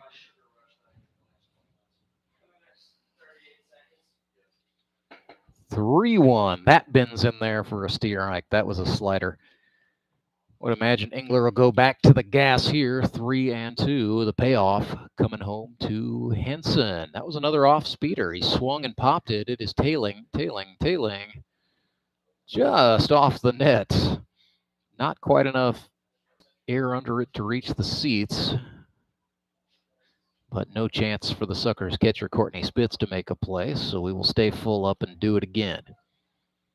Crowd starting to trickle in. We've got some folks who are getting out from under the shades, heading out into the seats to get a little sun. We do have some shade here up in the higher seats at US Baseball Park, so don't let the sun scare you away too badly. New this year at the ballpark, you can bring in your own water bottle or tumbler. Bring it in empty. They will fill it at the concession stand for just $1. And on a day like today, just set aside about $5 for hydration. It is hot out there. But it is baseball weather. They are the boys of summer after all.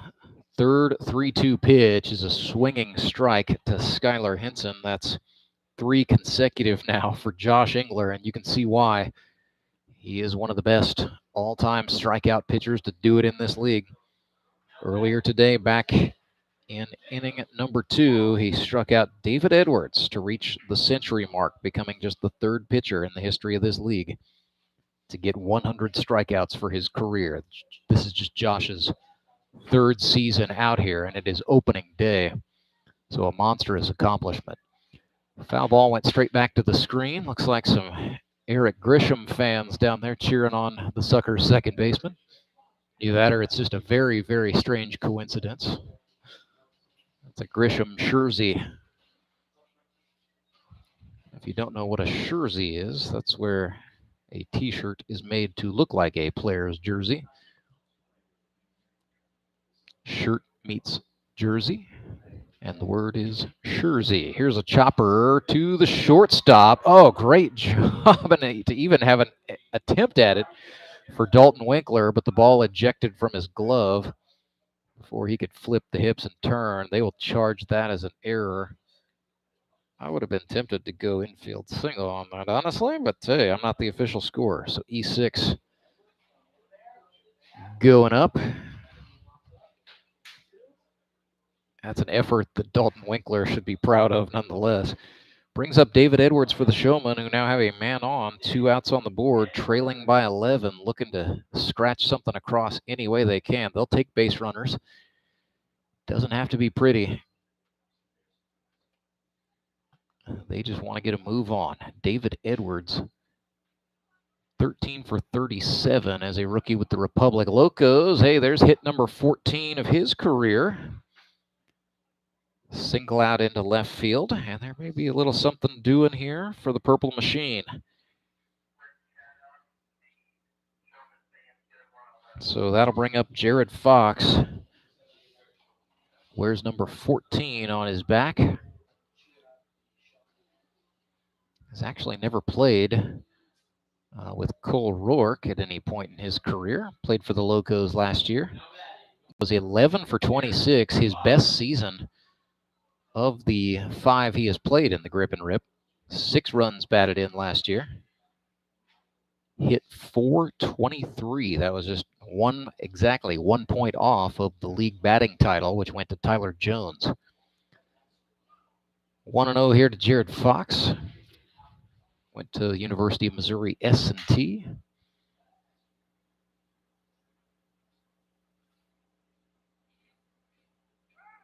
Back pick throw.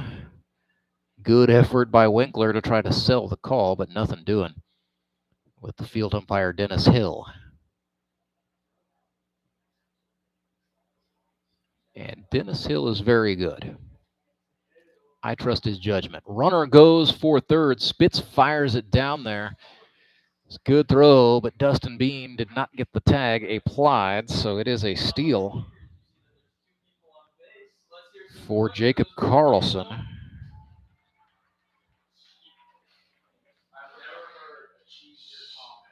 Runners on first and third. 1-1 the count, 2 away. Fox looks at a slider low.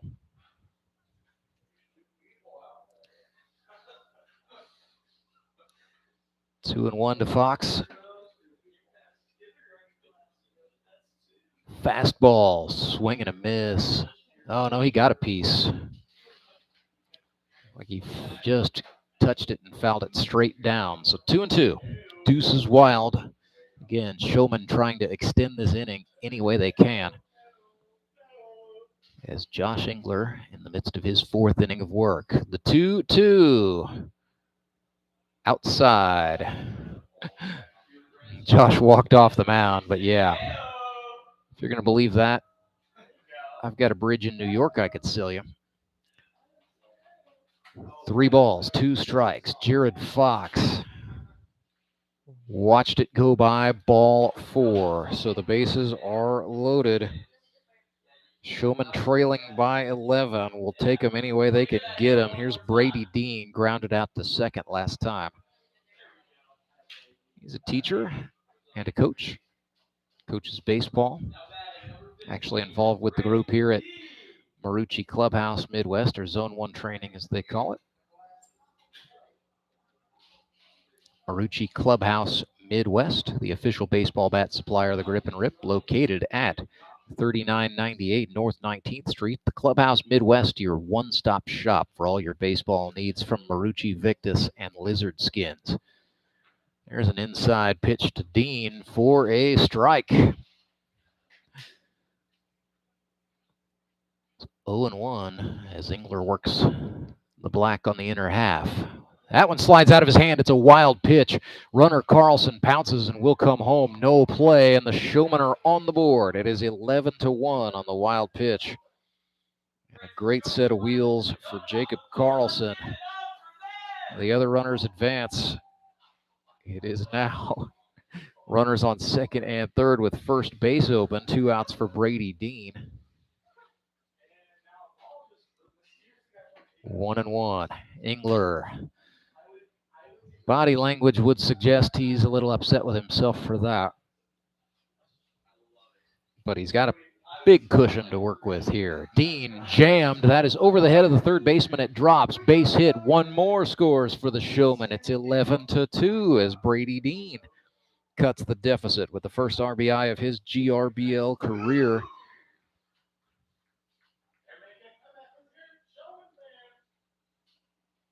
Drew Acosta, next man scheduled to hit. He is in the right-handed batter's box facing the righty Engler. Popped to second last time.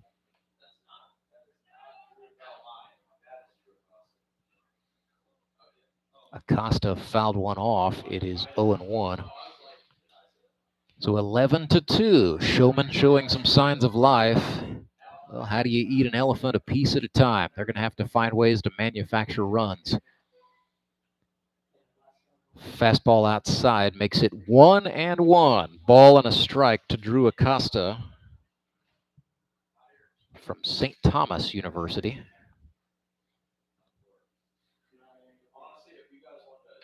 Chops this one into play. Shortstop Winkler with it for the Suckers. Had to hurry the throw. He bounced it, and he did not get it there in time. Acosta is safe. Another run comes across for Branson. They're going E6 on the board now. 11-3. Toby Yorks comes to the dish. The aquarist, that is, as Toby likes to explain it, a zookeeper for fish, works at the big aquarium in Springfield, Missouri. That'd be wonders of wildlife. Swings and sends one. This is deep to the gap into right center field. That's down. 1 run will score. That's Brady Dean. York standing up at second. They go ahead and send one more. Spitz puts the tag down, and they get the out at the plate. So it's an RBI double for Toby Yorks, but 11-4. Make sure I have that right. Yes, indeed. Showman could not turn it first to home. So an RBI double for Yorks. 11-4 is the score. Branson puts 4 on the board this inning to cut the deficit, but it is still a Suckers lead. Again, 11-4, in case I was not clear. Back with more right after this. It's the Grip and Rip Baseball League, live and free on YouTube all season long. Do you ever wake up and feel like you're already out of energy? I haven't felt that way since I started doing yoga. You do yoga? Every morning. Best change I've ever made. Try our community classes for only $8. Sumit's Hot Yoga. You are going to feel awesome. Yeah. Getting a word in edgewise with Grandma isn't always easy. Oh, yeah, check. Depositing her birthday check from your phone, on the other hand, Of course I deposited the check. surprisingly easy. Yeah. It's in there. Yeah. Mobile check deposit with the Great Southern mobile app. Easy. Download the app today. Now at Domino's, we're more than just hand-tossed pizza for $7.99. We're $7.99 gluten-free crust, $7.99 handmade pan crust, $7.99 Brooklyn-style crust, and $7.99 crunchy thin crust, too. Carry out 3-topping pizzas on any of Domino's 5 crusts for just $7.99 each.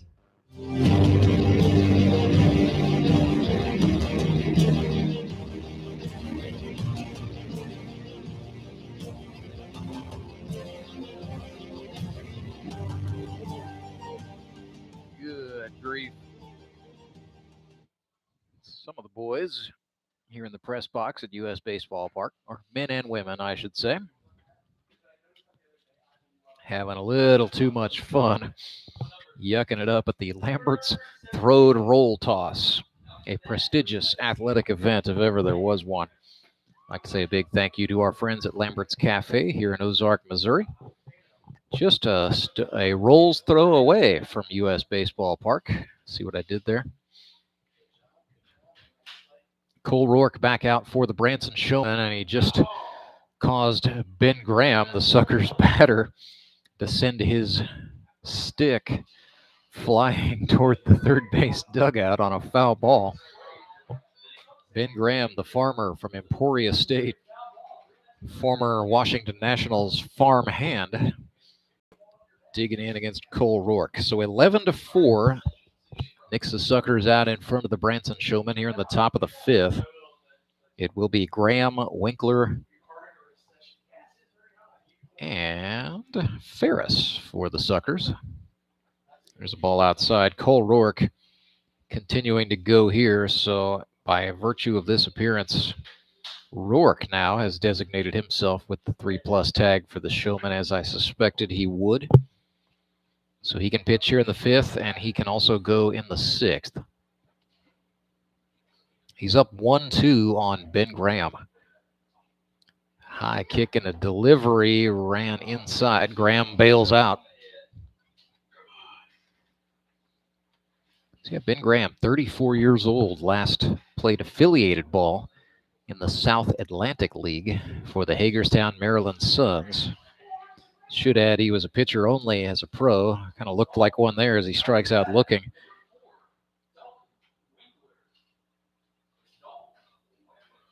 Cole Rourke now with 4 strikeouts today. So 92 for his storied career. Dalton Winkler hits a jam shot into the seats. Actually, that ricocheted off the top of the Suckers dugout and then into the seats on the third base side. So 0-1 for Winkler. Got hit by a pitch in the 2nd and had an infield single in that big 6-run 4th inning for the Fish. Thought about it. Did not oblige. On a ball outside, it's 1-1. Reached out again. This is chopped to the third baseman. Burns sets up and guns it in time. Winkler is retired. Nice play from Seth Burns. The Branson 3-bagger. Wearing the high socks. That's why I kind of hesitated. I've not seen Seth Burns go with the stirrups. He's usually a full-length pant guy. But hey, new squad, new look for Seth. Gotta like it. Chance Ferris bats. He's in the Anderson Engineering leadoff spot. Swings and misses there. Struck out last time. 0-1 after he swung over the top. 2 outs on the board. Rourke takes him upstairs for strike 2. Swinging strikes for Ferris from Mineral Wells, Texas. Rourke again worked high. That time Ferris kept the bat back. It's 1-2. See if Cole maybe attacks down in the zone. The native of Torrington, Wyoming, kicks and deals. Slider, swing and a miss. Ferris goes down on strikes. So a 1-2-3 inning for Cole Rourke. He's got 5 strikeouts on the day, and he keeps the score. Nixa 11, Branson Showmen 4. More Grip and Rip baseball right after this. Do you want to do more? Are you feeling called to help? Some will just hang on. Others will raise their hand to truly help. Phoenix Home Care is looking for raised hands. Phoenix Home Care and Hospice needs help. Phoenix Home Care is hiring immediately for caregivers who want to help people live life with dignity in their own homes. Take this time of crisis to seize an opportunity. Go to phoenixhomehc.com and click on the Careers tab. Be different. Make a difference. Choose Phoenix. Phoenix Home Care and Hospice. I choose Phoenix.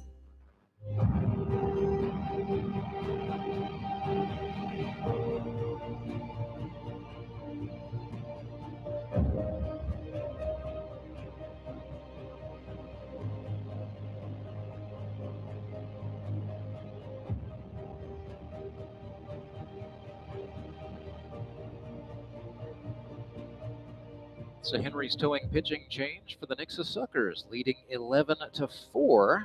They elect to go to the bullpen after Josh Engler threw 4 innings. So on comes the left-handed beef cattle farmer, Scott Wilson, out of Miller, Missouri. Well, he went to Crowder College in Neosho. That's a junior college power in far southwestern Missouri. 31 years old. Scott Wilson broke in with the Ozark Mountain Ducks a season ago in 2021. He was used in a mop-up role mostly. 3 1/3 innings pitched, 1 earned run on 3 hits, 5 strikeouts to 3 walks. Also hit 2 batters. So just a little bit of everything on the bingo card for Scott Wilson. He's got a 2.7 lifetime ERA. Played American Legion baseball for the Neosho Nighthawks. That was an homage to a Class D professional baseball team of the same name that played in Neosho, Missouri back in 1937, back when Class D baseball at the pro level was actually a thing. And Scott Wilson went to Neosho High, might I add. Pumps one there to Seth Burns. So this is 2 farmers going at it. 2 cattlemen, might I add. Seth Burns, a beef cattleman from Laclede County. Down 0-1 to the left-hander Wilson. Make that 0-2. So Scott Wilson came to play. The 0-2 to Seth Burns. Swing and a foul ball off the screen. So it'll be Burns, McPherson, and then back to the top of the order. Avery Hart for the Showmen. Trailing 11-4. This is the bottom of the 5th. Breaking ball swing and a miss. Nice stuff from Scott Wilson to get his first strikeout of 2022. So for Josh Engler, gave up 4 runs in the 4th. However, looks like at least 1, no, 2 of them will be unearned. 2 should be earned. That's a very quick and unofficial glance at it. But 6 strikeouts today for Josh Engler, who is now at 103 for his GRBL career. Great accomplishment. Just the 3rd man in the Century Club. Troy McPherson swung at a strike there to make it 1-1. Showman also just had Skylar Henson down in their right field bullpen warming up. So Henson may be called upon to pitch in the 6th.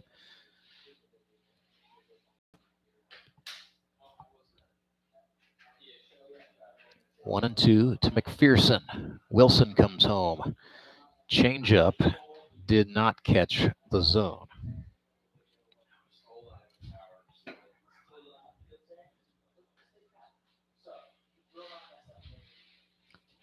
Two and two, swing and a chopper to the shortstop. That's fielded, and a great job by Dalton Winkler. The shortstop for the Suckers getting the ball over to J.D. Payne in time. So 2 away. It remains a 7-run ball game. Jamar Averyhart comes up. Has struck out twice. First time he will see the left-hander Scott Wilson. Late swing and a strike. And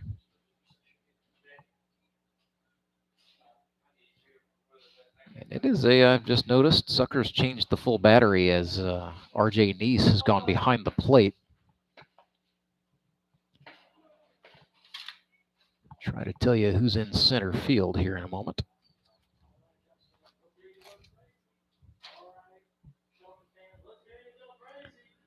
0-1 to Averyhart is put over the second baseman's head and into center field. Base hit for Jamar Averyhart.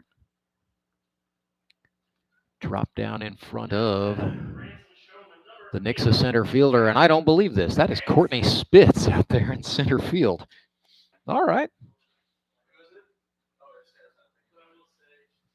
So Skylar Henson bats for the Showmen. Struck out last time, grounded out to short back in the first. He's got a runner on now with 2 outs.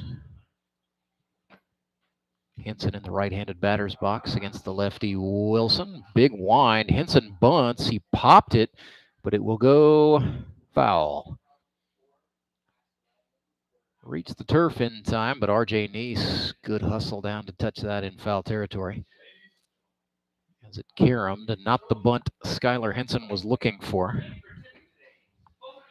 So Henson is from Marionville, Missouri, spent a year at Arkansas College, and then went to NCAA Division I Arkansas Pine Bluff, where he played 3 seasons. Came back home, now resides in Springfield, Missouri. Swing and a foul ball off the catcher. Neese.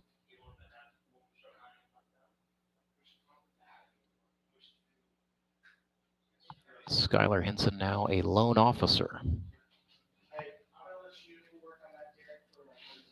So not only was he a ball player at Pine Bluff, but he came away with an accounting degree.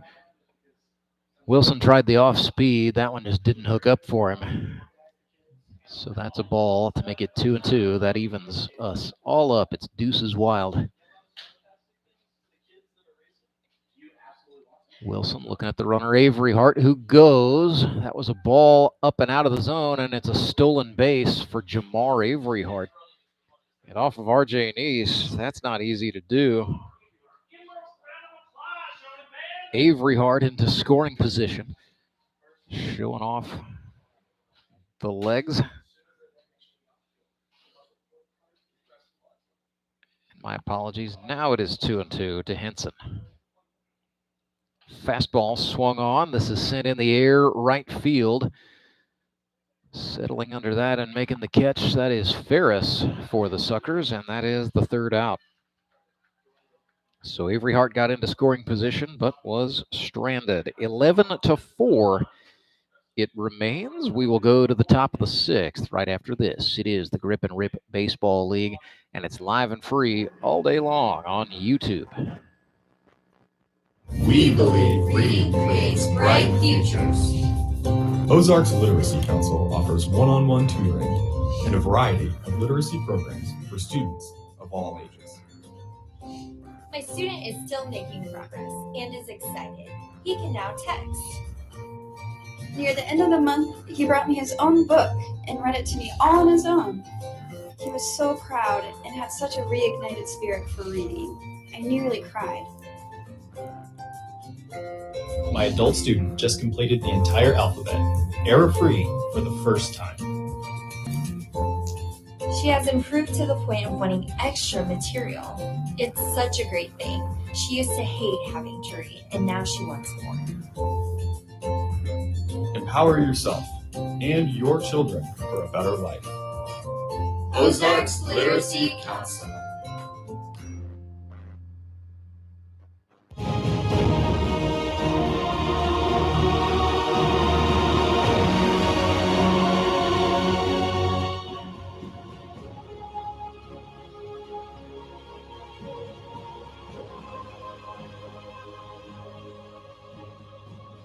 Well, I thought we might see Skylar Hinson pitch, but not quite yet. That is definitely the 6'4", 230-pounder Cole Rourke back out to work for the Branson Showmen. They currently trail Nixa 11-4, but Rourke stays in. This is the final inning that he will be eligible to work here, the 6th. It'll be the 2, 3, 4 hitters for the Suckers, Nice, Payne, and Engler. Although it would appear we're going to see Scott Wilson hit in the stead of, I'm not sure who he's hitting for.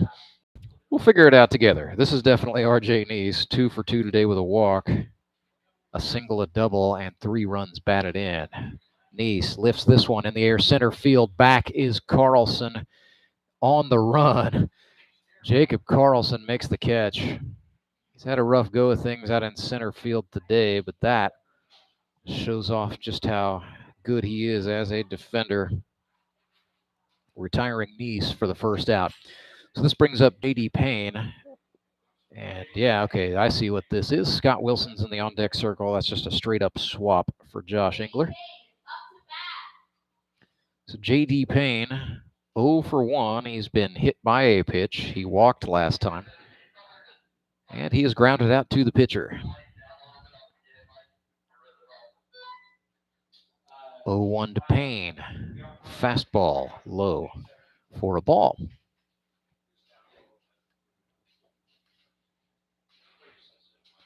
J.D. Payne hit .321 as a senior at College of the Ozarks in 2018. Here's a grounder to the shortstop. Hinson with it for the Showman. Throw brought the first baseman Edwards off the bag, but the tag went into Payne's chest for the out. Scott Wilson bats for the Nixa Suckers. Originally from Neosho, now lives in Miller, Missouri, where he runs his farm. Scott Wilson. I believe he mainly raises beef cattle, but according to the Joplin Globe, Scott Wilson won the Missouri 4-H Dairy Judging Championship at the State Fair in 2007. So the state title for dairy cow evaluation belonged to Scott Wilson in 07. There's a swinging strike. Scotty quickly down 0-2 here to Cole Rourke. Wilson hit 200 last year for the Mountain Ducks. He was 2 for 10. Easy calculation there. Fastball swung on, fouled off. Also walked a couple times, got hit by a pitch. Elevated his on-base percentage a touch. He's looking for more of a full-time role with the Nixa Suckers, getting his opportunity here with the club up 11-4. Looked at a ball out.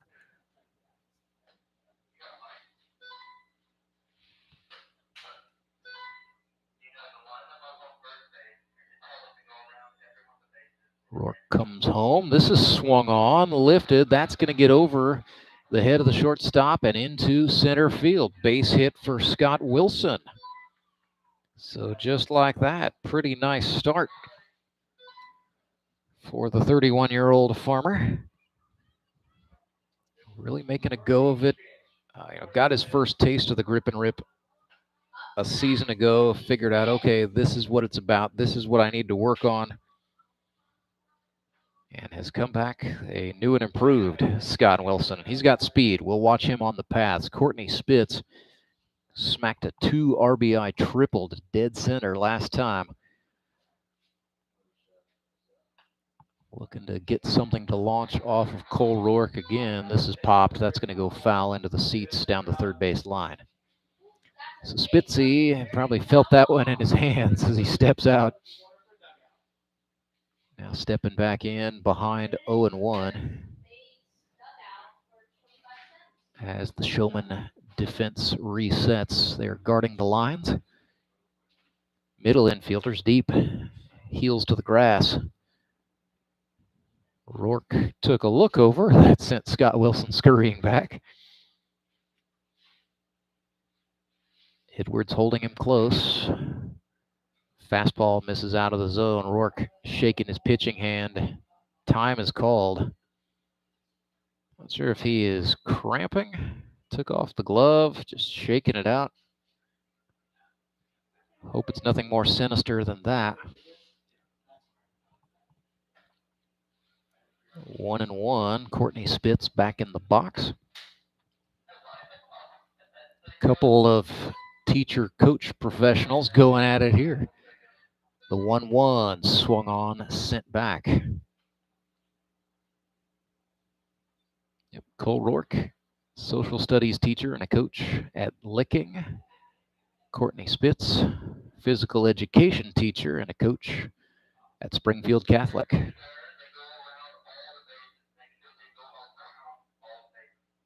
One and two. Make that 2-2. It's just not been there for Cole Rourke. He wants that high outside corner against left-handed hitters. Just has not gotten it today. Deuces wild to Spitz. Looked at it on the outer half. Rourke taking a little long look at the man in charge. Counts full. He's laboring here, just not the result he wanted today, trailing 11-4 in the sixth. Courtney Spitz has worked it full. Payoff pitch, checked his swing and walked. And so it continues. The Nixa Suckers get a man on. That's the second time Spitz has walked today. It's going to be a pinch hitter. Instead of Matthew DeLeonardo, it will be Chandler Batts, the native of Clever, Missouri, number 7. Chandler Maples had a 500 on-base percentage a season ago. Fearlessly swings and sends this one foul. One of the GRBL future faces, as we like to say. Chandler Maples, 25 years old, a wildlife scientist from Clever, Missouri. Down 0-1 here. He was 3 for 12 last year with the Mets, but also got hit 3 times, walked 3 times. Usually likes to swing at the first pitch, as we saw there with that foul, but is not afraid to work deep in a count. The 1-1 is lifted in the air into right center field. Carlson calls off his helper and makes the catch. So the Showman center fielder gets the grab to get Maples, and the score remains 11-4. Nixa Suckers out in front. Back with more right after this. It's the Grip and Rip Baseball League, live and free all day long right here on YouTube. Hi, I'm Carolyn Hawkins with Key Cornerstone Realty, here to help with all your real estate needs in the St. Louis area. Do you have a house you want to sell for top dollar? We can help. With over 15 years of experience, our negotiating skills and expertise can help buyers and sellers get under contract fast. Contact us at keycornerstonerealty.com or call us at 636-447-8661. And go Locos!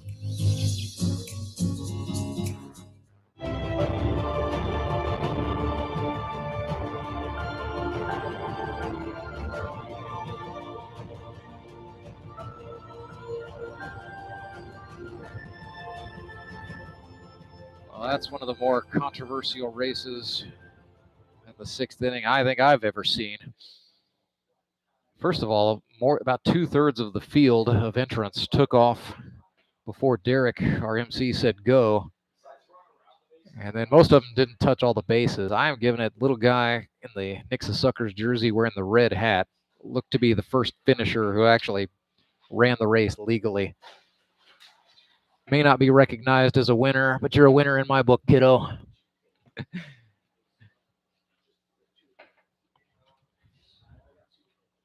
Scott Wilson back out to work for the Fish. This was interesting. I did not know this was part of the game plan today for them. Gave up a hit and a stolen base in the 5th inning. Also had a strikeout. And put up a 0. So 11-4 score remains for Nixa leading Branson. Season opener for both teams rather. And here in the Grip and Rip, it's a 7-game regular season. Then we go into the playoffs. All 6 teams make the playoffs. However, the winners of the 2 divisions clinch first-round byes and automatic berth in the semifinals. The remaining 4 go into what we call the playoff eliminators.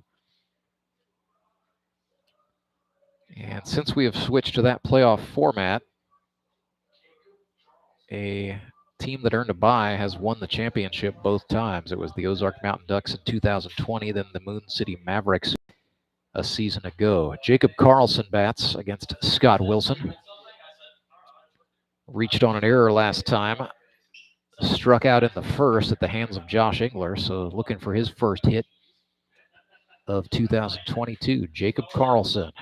He's ahead 0-1. Chops this one foul.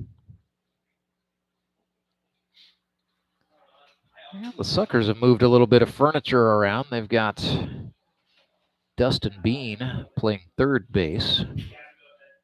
J.D. Payne is still at first. Looks like Matt Graves has gone out to second.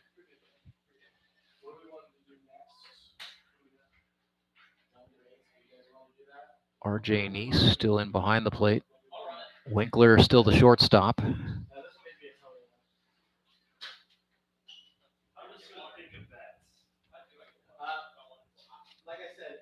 Wilson's pitch to Carlson is out. That's 2-1.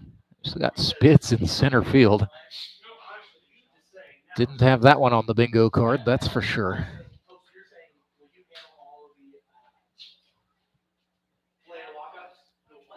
Changeup misses high. Carlson continuing to work.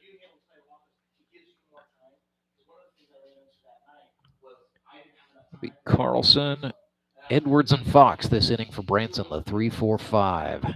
Fastball swung on, sent foul. Evens the count, 2-2. Scott Wilson maybe just being a little bit careful, knowing how capable of a hitter Jacob Carlson is.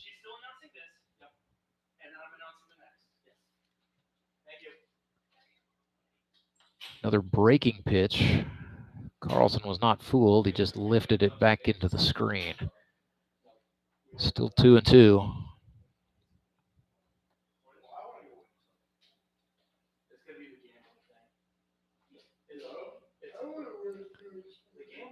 Wilson comes home. Breaking ball. Carlson puts this one in the air to center field. Back goes Spitz. Bounces and it short hops off the wall. An easy double for Carlson, but look out. Nice throw. Well, I say that, and it caroms offline, so Carlson is going to advance on the oopsie.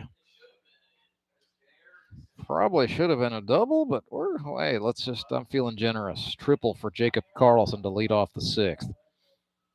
He is on an in-scoring position for David Edwards, and that is what the Showmen need. They just need to go get a handful of quarters from the foul ball kid, put him into the carousel, and get it spinning.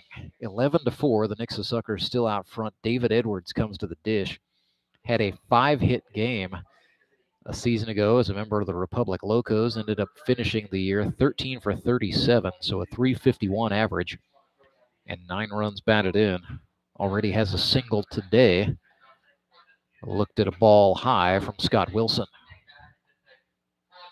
So Edwards lives in Rolla, Missouri. That is every bit of a 2-hour drive at least on Interstate 44 from here. With a little trip through Springfield thrown in. Edwards sends one in the air to center field. Spitz is there. He makes the catch. Carlson will tag and score the run uncontested. A sacrifice fly for David Edwards cuts into the lead again. 11-5 now on the sac fly RBI. Jared Fox is the batter. He is nothing for nothing, having walked twice. And the engineer from S&T, Missouri S&T that is, University of Missouri Science and Technology. Used to just be known as University of Missouri-Rolla. Coming off the best season of his career, at least in terms of hitting. On-base percentage was .482. He's even in the count here, 1-1 after a swinging strike. Couldn't lay off the breaking stuff from Scott Wilson. Sends a slider in the air to left. That's going to go back. That is a bomb. Jared Fox hit it over the fence. 340 feet and then some, and it carries over that 16-foot wall. The first home run in the career of Jared Fox, the first home run in 2022 for the GRBL. Canada's greatest export just sent one to the parking lot. Jared Fox. He's going to get all the high fives as they come out of the dugout to celebrate that. Hitting a home run in this ballpark, a tremendous accomplishment for Foxy. So 11-6 is the score now with one out on the board in the bottom of the sixth. Brady Dean comes up for the Showman. He had a single last time.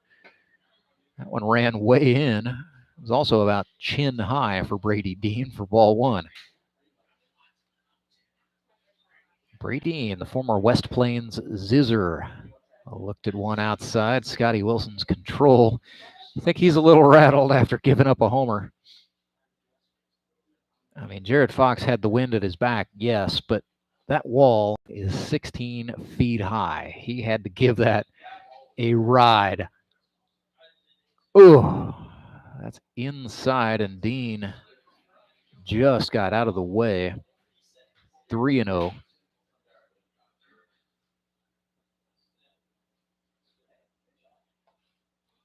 Back into the zone goes Scott Wilson. Dean thought he got the free pass. Joking back and forth with the catcher, Nice. 3-1. Swing and a miss. Loads the count. And a little activity going in the Nixa bullpen. I believe that is a right-hander, Ben Graham. Breaking ball misses up, so Dean takes a walk. Yes, indeed, Ben Graham is the man getting loose for the Fish.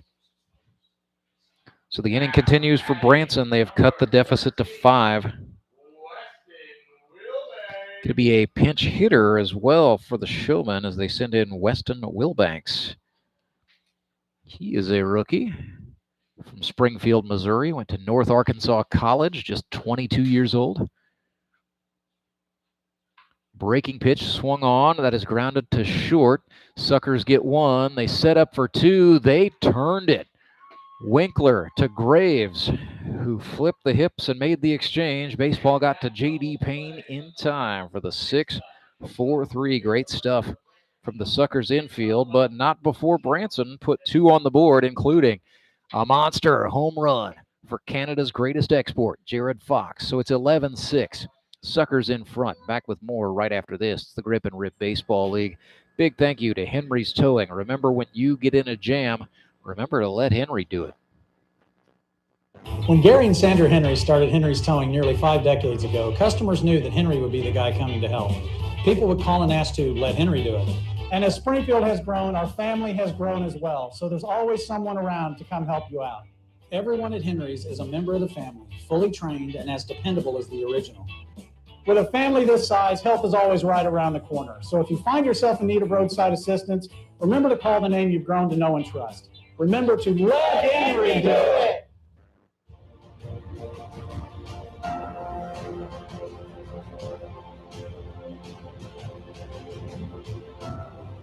It's a Henry's Towing pitching change for the Branson Showmen as Cole Rourke has hit the limit. So it is the second time the Showmen have changed pitchers. They go to the right-hander out of Marionville, Missouri, the Marionville Comet, Skylar Hinson. He is the league's all-time leader in innings pitched And in strikeouts, 30 years old, out of the University of Arkansas Pine Bluff. For his career, 161 innings, 39 earned runs, a 2.18 average. 141 strikeouts. That is the all-time career lead against 67 walks. Hinson a season ago with the Metropolitans saw his ERA go up to 4.13 in 24 innings. Largely aided by 11 walks and 8 hit batsmen. Pinch hitter for the Suckers is Matt Graves. He got jammed, popped it. Troy McPherson, the catcher, gave chase, but could not come up with the baseball. So this is Graves hitting in the position of Eric Grisham, the number 7 hitter here in the stretch inning. Matt Graves, 33-year-old rookie. He's from Ozark, Missouri. 38 years old. Construction worker. Looked at a strike there. Played some slow pitch. He actually coaches his kids in baseball and softball, but could not resist the temptation to come out and play hardball. So at the tender age of 38, Matt Graves makes his debut in the GRBL. Behind here, 1-2. Facing the veteran Hinson. Slider for a strike that absolutely froze him cold. And yeah, Matt Graves meets Skylar Hinson. Another pinch hitter for the Fish. Or check that. This is Dustin Bean hitting in his usual spot. Dustin Bean chops one. Third baseman Edwards tried to glove it and then lost the handle. It's going to be an error charged to the third baseman, so Dustin Bean reaches for the first time today. He is on for Ben Graham. Graham today, 0 for 3. Struck out looking last time up. It's going to be his first look at Hinson. And here's the scouting report on Hinson. He really throws 2 pitches. He's got a slider and a fastball. But what he does well is mix up different looks. He can throw from 3 different slots. He can mess with a hitter's timing. And occasionally he can reach back and just send the gas like he did there to Ben Graham to make it 0-2. Skylar, we should mention. Off the market, ladies. He's got a wedding coming up on October the 22nd. Big congratulations to Skylar and Alex. His wife-to-be missed high.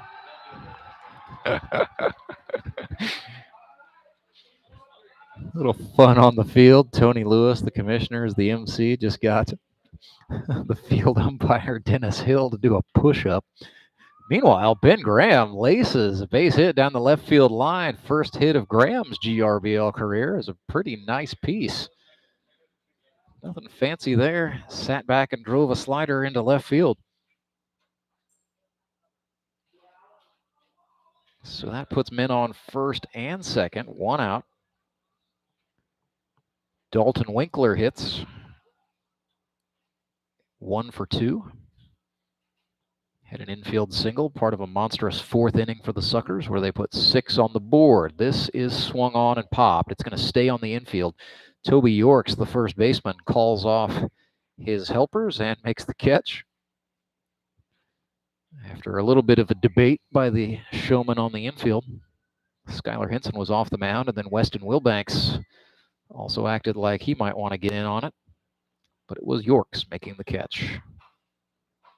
So 2 away for Hinson. Back to the top of the order he goes. It's Chance Ferris. Swings at a slider. This is chopped to the shortstop. Nice play there. And I believe that is Drew Acosta. Yes, indeed. Acosta moved from second to short and got the out of Chance Ferris. It is stretch time. And here in the Grip and Rib Baseball League, the 7th inning stretch, as always, brought to you by our friends at Sumit's Hot Yoga. At Sumit's Hot Yoga, you are going to feel awesome. Do you ever wake up and feel like you're already out of energy? I haven't felt that way since I started doing yoga. You do yoga? Every morning. Best change I've ever made. Try our community classes for only $8. Sumit's hot yoga. You are going to feel awesome. Yeah, Grandma. Getting a word in edgewise with Grandma isn't always easy. Depositing her birthday check from your phone, on the other hand, Of course I deposited the check. surprisingly easy. Yeah.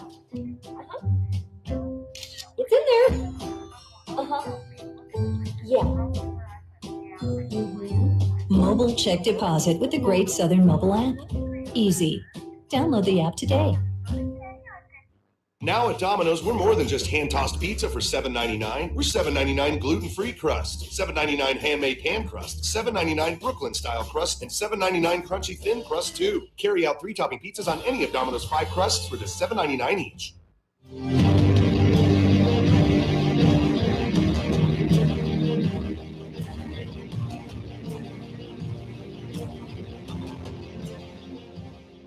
So the southpaw, Scott Wilson, back out to work for the Nixa Suckers, protecting an 11-6 lead. Nixa out in front, put up 6 runs in a monstrous fourth. That has really been the difference.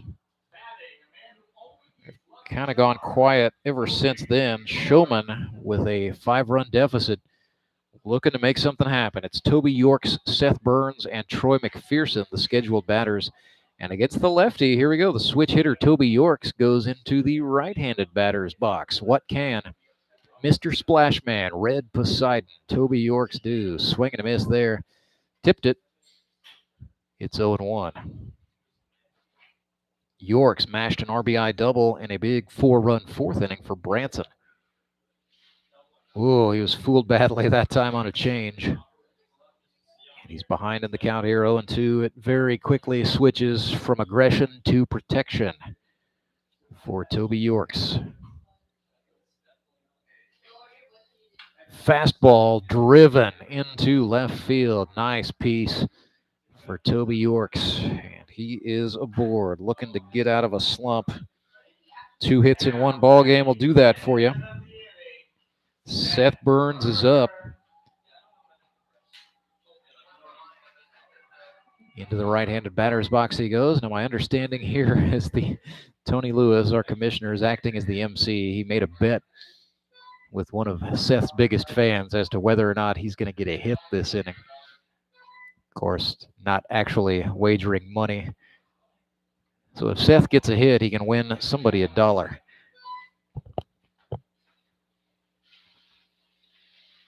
11-6 the score. Yorks takes the short lead from first. He likes that walking lead, trying to get into the pitcher's head a little bit. Oh, that's a $10 bet? Goodness. Big money on the line. The 0-1. Hope that's not coming out of my paycheck.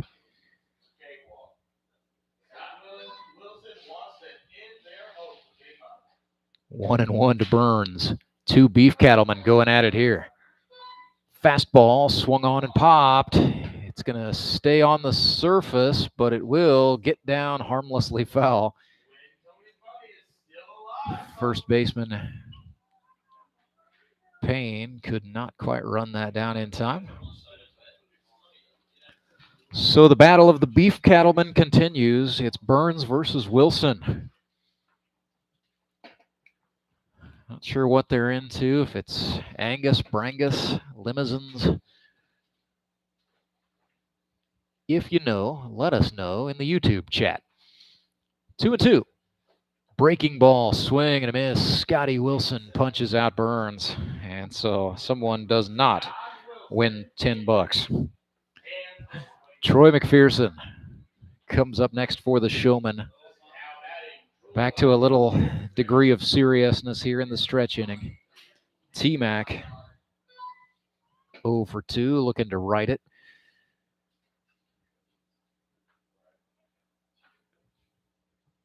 Troy from Ozark. Went to Ozark High. Owner of a very immaculately kept beard. Fastball Pumped in there for a strike. Scott Wilson feeling it a little bit. This will be the last inning he's able to work. And then Nixa will have to make a switch. I believe the man coming on will be Ben Graham. Swing and a miss there. McPherson fooled by a left-handed slider.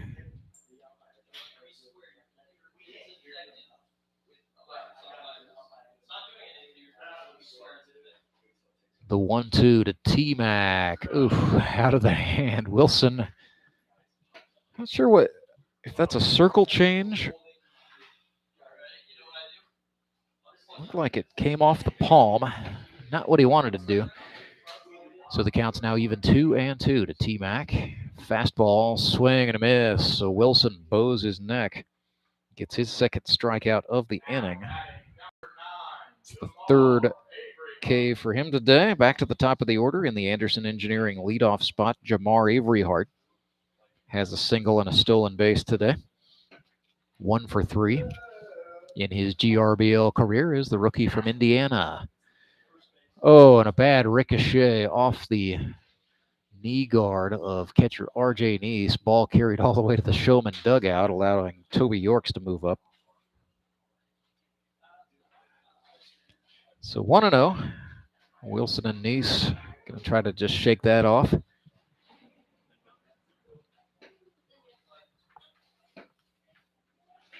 Unlucky bounce there, but Yorks took advantage. He's into scoring position. Looks back at Yorks, now comes home. Ran one in for ball 2. 11-6 is the score. The Suckers out in front of the Showmen. We're in the bottom of the 7th. Wilson from the stretch brings it from his chest. Comes home and misses low.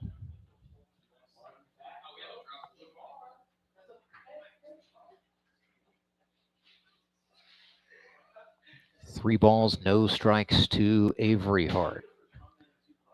Kept it on his shoulder and takes the free pass. So Wilson walks. He is on for Skylar Henson. The Marionville Comet is 0 for 3 today. It's really grown into becoming more and more of a two-way player as his career has progressed here in the GRBL. He was 5 for 20 a season ago with the Metropolitans. Nice clean 250 average. There's a steer eye thrown on the outer half. Also walked 3 times. He drove in 3 runs.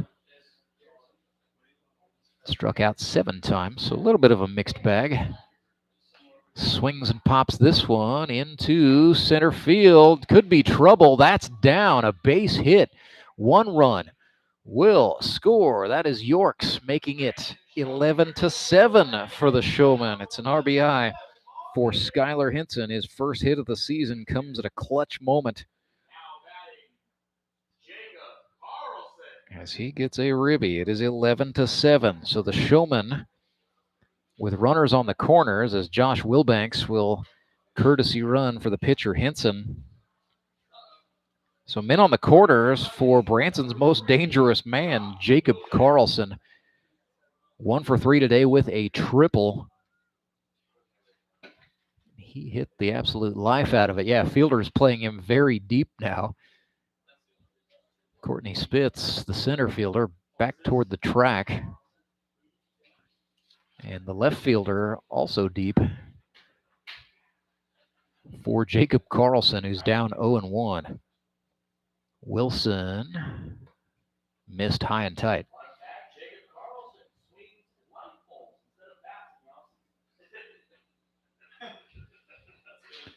One and one to Carlson.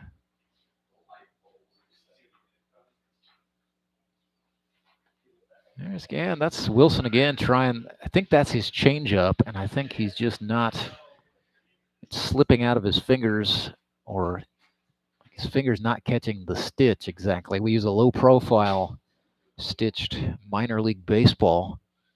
It's the exact same ball that's used in the Texas League. And I know that because Brad Beatty and the gang at the Springfield Cardinals just up the road did us a solid with some baseballs.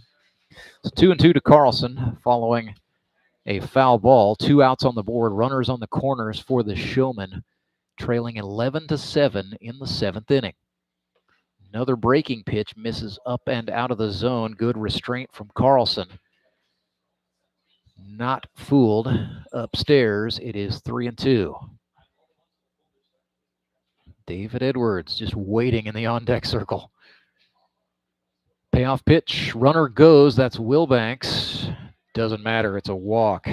So the bases are juiced, and the tying run comes to the plate for the Showmen. I'm sure if you're the Nixa Suckers, this game was a whole lot more comfortable back when it was 11-0 in the 4th, but the Showmen threatening David Edwards.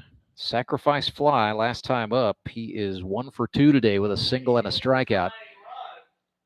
Tying run to the plate. So here we go. The Showmen trying to fight their way back in. 2 outs, bottom of the 7th. Bases juiced. Wilson laboring on the hill. David Edwards, the right-hander, against the left-handed pitcher. Swing and a miss. Edwards swung out of his cleats to go down 0-1.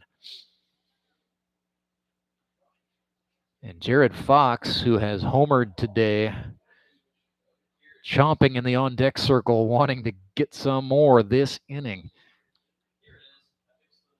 Edwards back in, crowding the plate. Wilson from the stretch. Kicks and deals. Again, a swing and a miss. That time the changeup worked, and that time he got David Edwards. 0-2.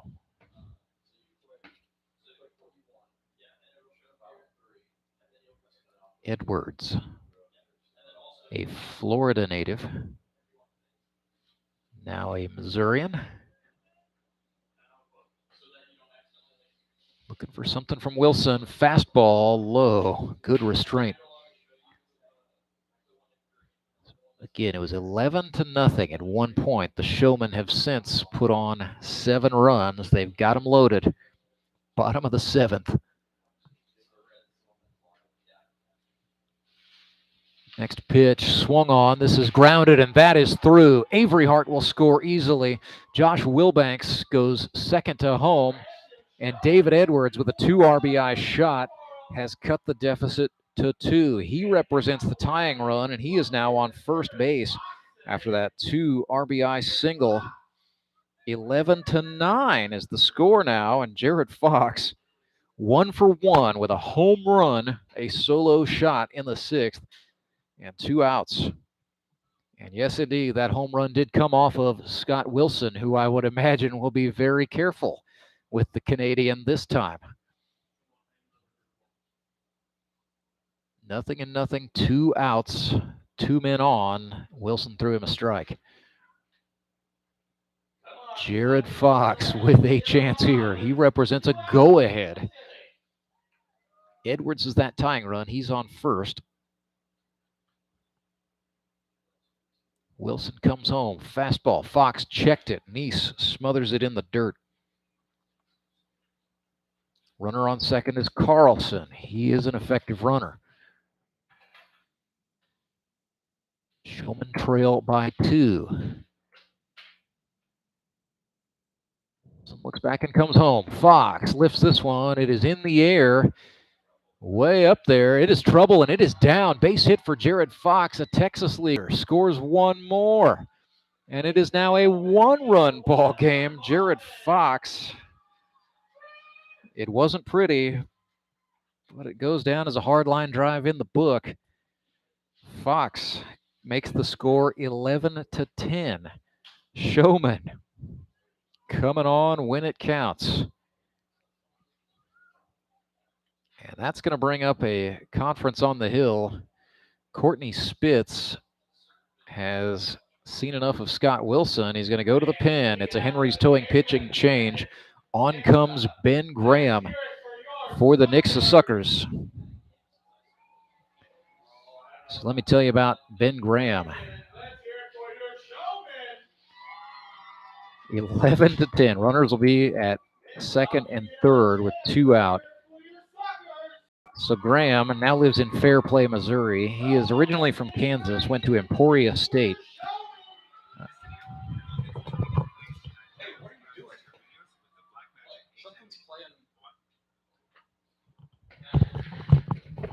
Sorry about that. So Ben Graham, like I said, 34 years old, played in the Washington Nationals system. He last played affiliated ball for the Hagerstown Suns in the South Atlantic League. Also spent some time with the Low A Vermont Lake Monsters in the New York Pen in 2010, back when that was affiliated baseball. 37 games for Graham. In 2011, he pitched 46 1/3, 17 earned runs on 46 hits, struck out 32, walked 14, a 3.3 professional ERA that year. All told, in affiliated ball, Graham pitched 87 innings, a 3.31 ERA, 58 games, 84 hits, 64 strikeouts, and 23 walks. Graham also played a couple of years in the American Association. That would be 2012 and 13. Finished out with the American Association's Wichita Wingnuts, which are now defunct, as Wichita has the AA Wind Surge. So that city has gone back to affiliated ball. Ben Graham moved from Kansas to Missouri back in February of this year. He lives in Fairplay on a farm and also coaches baseball players ages 9 and under in Springfield with an organization called the Midwest Mavericks. Looked good in tryouts. He's had some injuries. He's 34, so maybe not the velocity he had as a 20-something professional, but the command was certainly there. I was very impressed with Ben Graham in tryouts. And this is a good guy to have. I mean, if you're going to send somebody on to stop a bleed, Ben Graham's got to be the guy. And since he has come on in the 7th, he could, in theory, close this one out for the Nixa Suckers should the situation unfold. So back to action we go. 2 outs. It is 11-10. Suckers clinging to a lead. The Showmen have scored 10 consecutive runs. They've got runners on second and third. Brady Dean is in the batter's box trying to extend this rally. Swing and a foul ball back to the screen. So Nixa at one point led this thing 11-0. Looked like they were just going to put it in cruise control. And the Showmen have since stormed back. 4 runs in the 4th, 2 runs in the 6th, 4 and counting here in the 7th. The 0-1 to Brady Dean, that's a Steerike thrown on the outer half. And Ben Graham making his pitching debut in a clutch situation.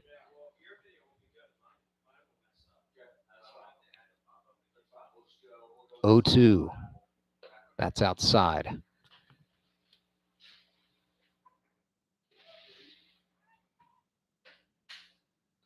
Showman. This would be an amazing comeback if they can pull this off. The 1-2 from Graham.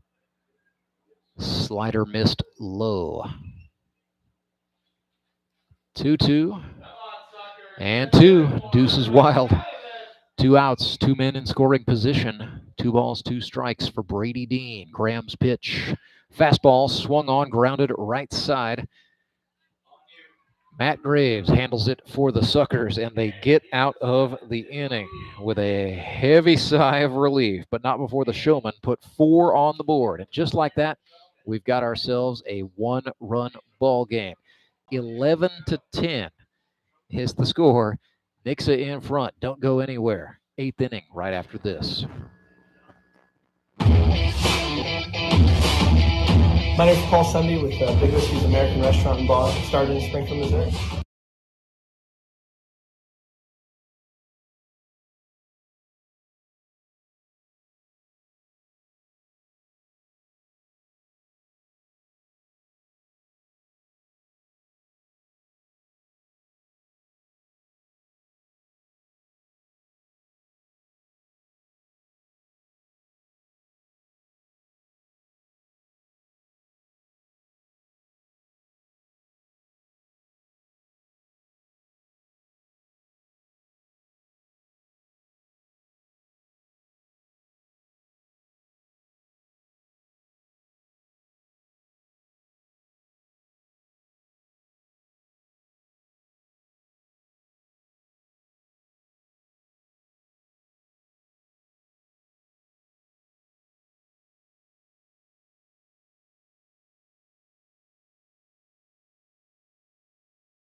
This one has turned into a fight.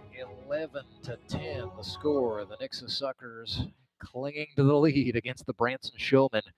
Skylar Hinson back out to work for Branson. He's facing RJ Neese. It'll be Neese, JD Payne, and then Scott Wilson scheduled to bat. 0-1 to Neese, ran in. Troy McPherson stays in behind the plate for Branson.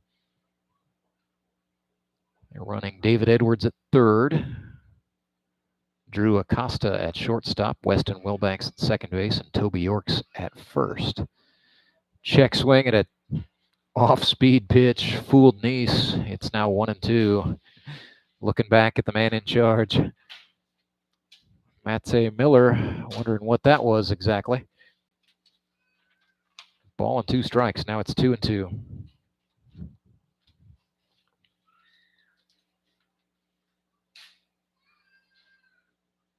Next offering from Hinson. Oh, that went behind Neese. Lucky not to get hit in the back there. And yes, that is something that happens on occasion to Skylar Hinson. He hit 11 batters a season ago in 9 games. Check that, 8. He walked 11. Walked 1 there as RJ Neese gets the free pass on the payoff pitch. So Neese is aboard to start 8th. It's been a monstrous day for RJ Neese. He is now 2 for 3, a double, 3 batted in, and a pair of walks. So the on-base percentage is sky high, 800. JD Payne stands in. He's been on twice today, 1 walk. He's been hit. Looking for his first hit is Payne.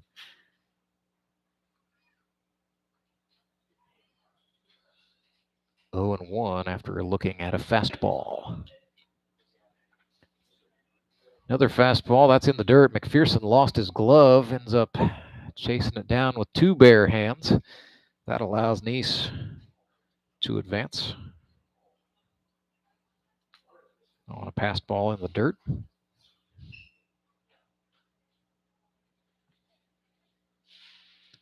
Ball and a strike now, and Hinson steps off, now quickly steps back on. Payne getting settled in the box. And so the dance is on. The 1-1. Broken bat, it sounded like. Grounded to short. Deep in the hole is Wilbanks. He one-hops the throw.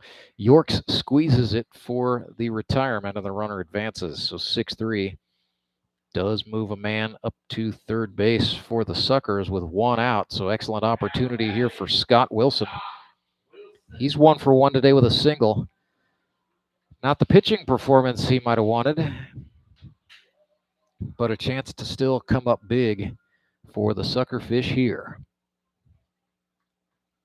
Be a left-handed batter against a righty pitcher this time. Hinson sent a fastball. That's outside for ball 1.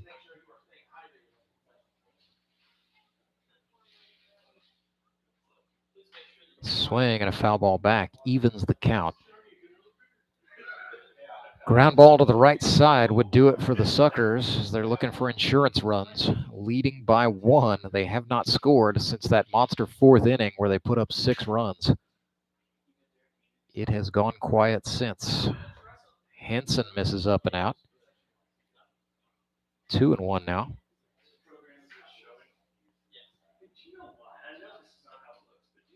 And if you're the Showman, you start thinking, man, we could just overcome a mistake here, a mistake there. This game would be a different story. 3 balls, 1 strike. Hinson's pitch to Wilson is up and out of the zone. He walked him. 2 walks this inning for Skylar Hinson.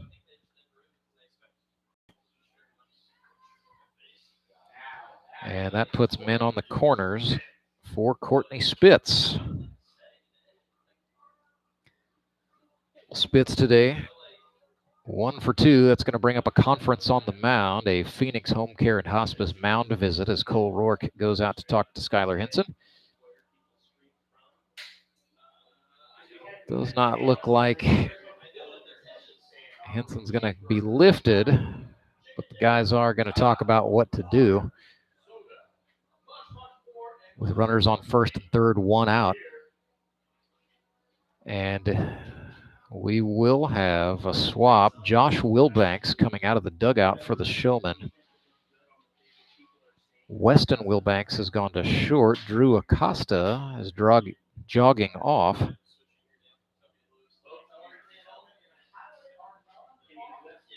And it looks like he will go, oh, check that, that's Seth Burns jogging off. He will go down to the pen to get loose. So a defensive substitution is what that mound visit ends up being, but also a stern warning to Skylar Henson.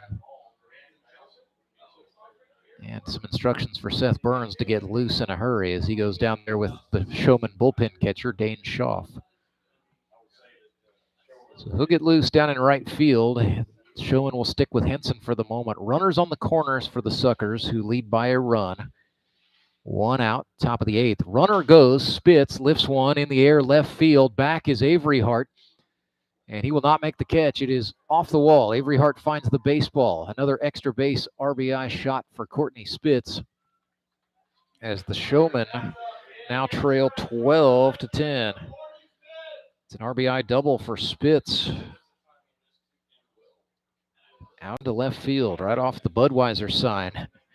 That is about 350 feet from home plate. That would have been a home run at a lot of places, but not here, not at U.S. Baseball Park, where it's 330 down the lines, 375 to the power gaps, and 400 to dead center. And, oh yeah, the wall is also every bit of 16 feet in height. Chandler Maples bats. Flew out to center. Men in scoring position here, second and third with just one out. 12-10 is the score now. Nixa Suckers with the advantage in the top of the eighth. Henson came at him with a slider. Maples knew that was coming, but was powerless to stop it. It's a strikeout for Henson. Second for him of the game, the 143rd of his career. That'll bring up Matt Graves. Second plate appearance for Graves today.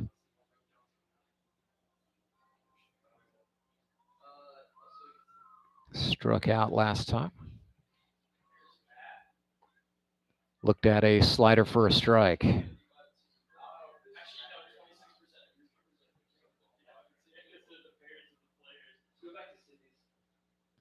Swing and a miss there. Graves chased one out of the zone. So behind here 0-2. Skylar Henson trying to punch his way out and limit the damage. Ran one in. So outside, back in. Might brush Graves back. But if you're Matt Graves, you just got to stand in. Henson comes home. Got him upstairs. It's a strikeout. Third of the day for Skylar Henson comes at a pretty apt moment, but not before. Nixa puts one more on. An RBI double for Courtney Spitz made the score 12-10. We will go to the bottom of the eighth with the Suckers in front. Right after this, it is the Grip and Rib Baseball League, live and free all season long on YouTube. Acme Towing Company, that's too far away. Henry Stewart. Nah, we're ready to close. Let Henry's do it. Henry's is ready to take your call right now. From compacts to semis, Henry is here to help 24/7. Save yourself the hassle and make us your first call. Henry's gets there fast, offering multiple locations to serve the Ozarks. When you're stuck on the side of the road, make the right call. Let Henry do it.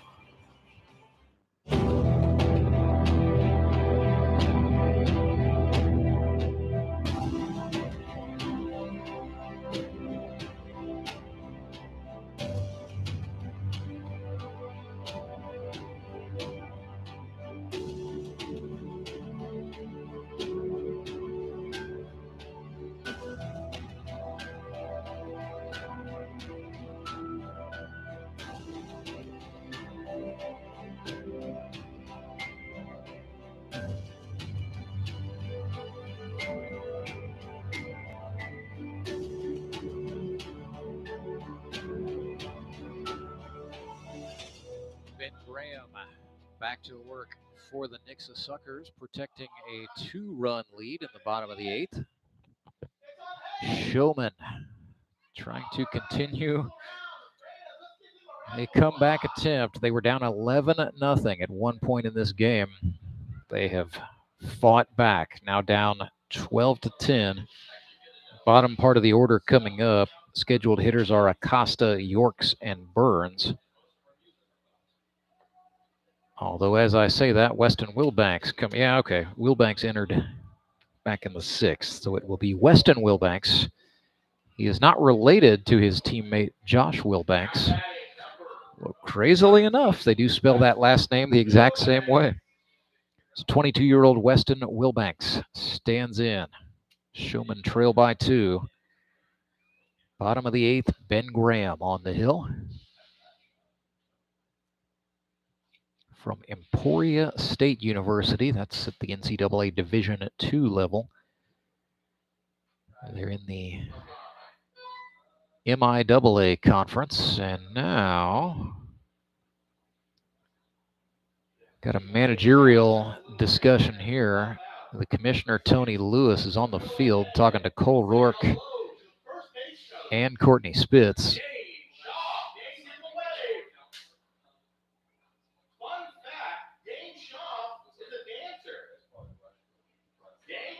I'm not sure what is going on down here.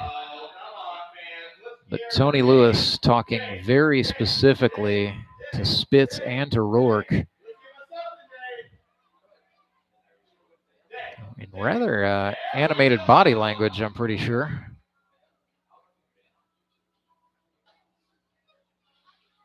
I'm not sure what this could even be about.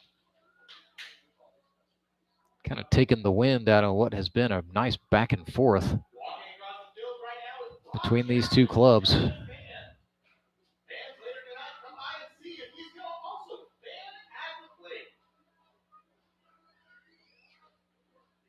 So we're waiting for Weston Wilbanks. Looks like the debate has broken up.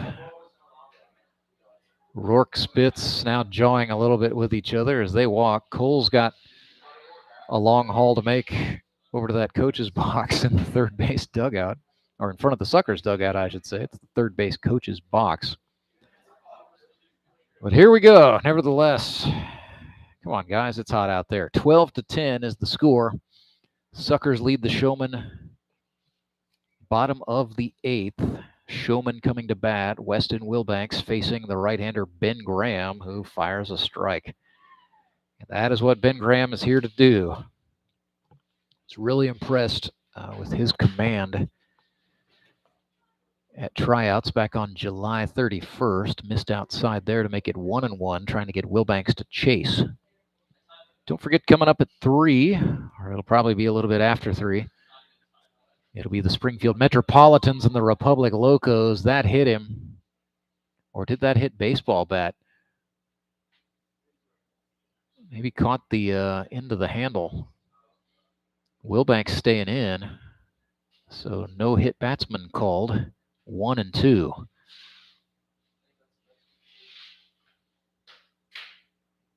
Graham's pitch to Wilbanks. That's outside. Nice down to block.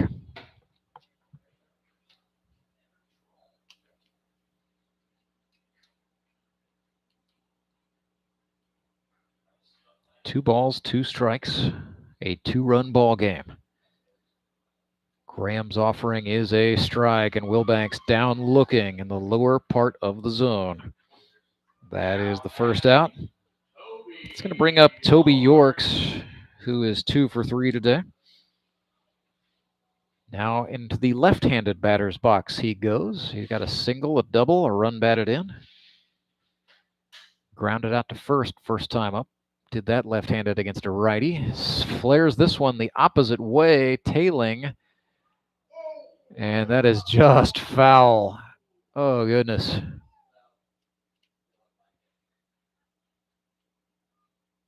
So the man in charge calls a foul ball for Toby Yorks.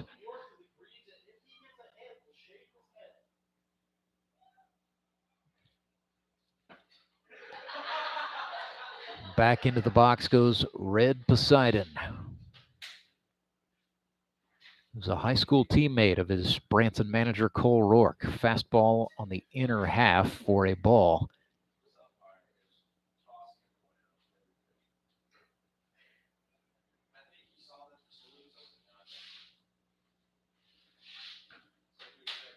The 1-1 runs way outside.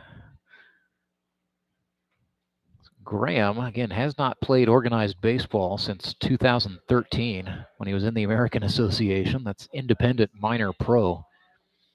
Got Yorks to chase down. Just about everything he throws has a little bit of movement on it. You can definitely tell he's been in some professional situations, Ben Graham. The 2-2 swung on. Yorks again flares it the opposite way. That one well up and out on the grassy berm on the third base side. So still 2-2. 1 out. Yorks swings and drives this one in the air, right field. Getting a good beat on the baseball and making the catch is the Suckers right fielder. Oh, yes, that is Chance Ferris. So the Texan makes the catch. And it is 2 away for Seth Burns. Seth's 1 for 3, had a double back in the third inning. Check that. This is a pinch hitter. This is Josh Wilbanks. My apologies. Veteran of the United States Marine Corps from Douglasville, Texas, steps in. Pinch hitting for Burns. Fastball out and down. It's now 2-0.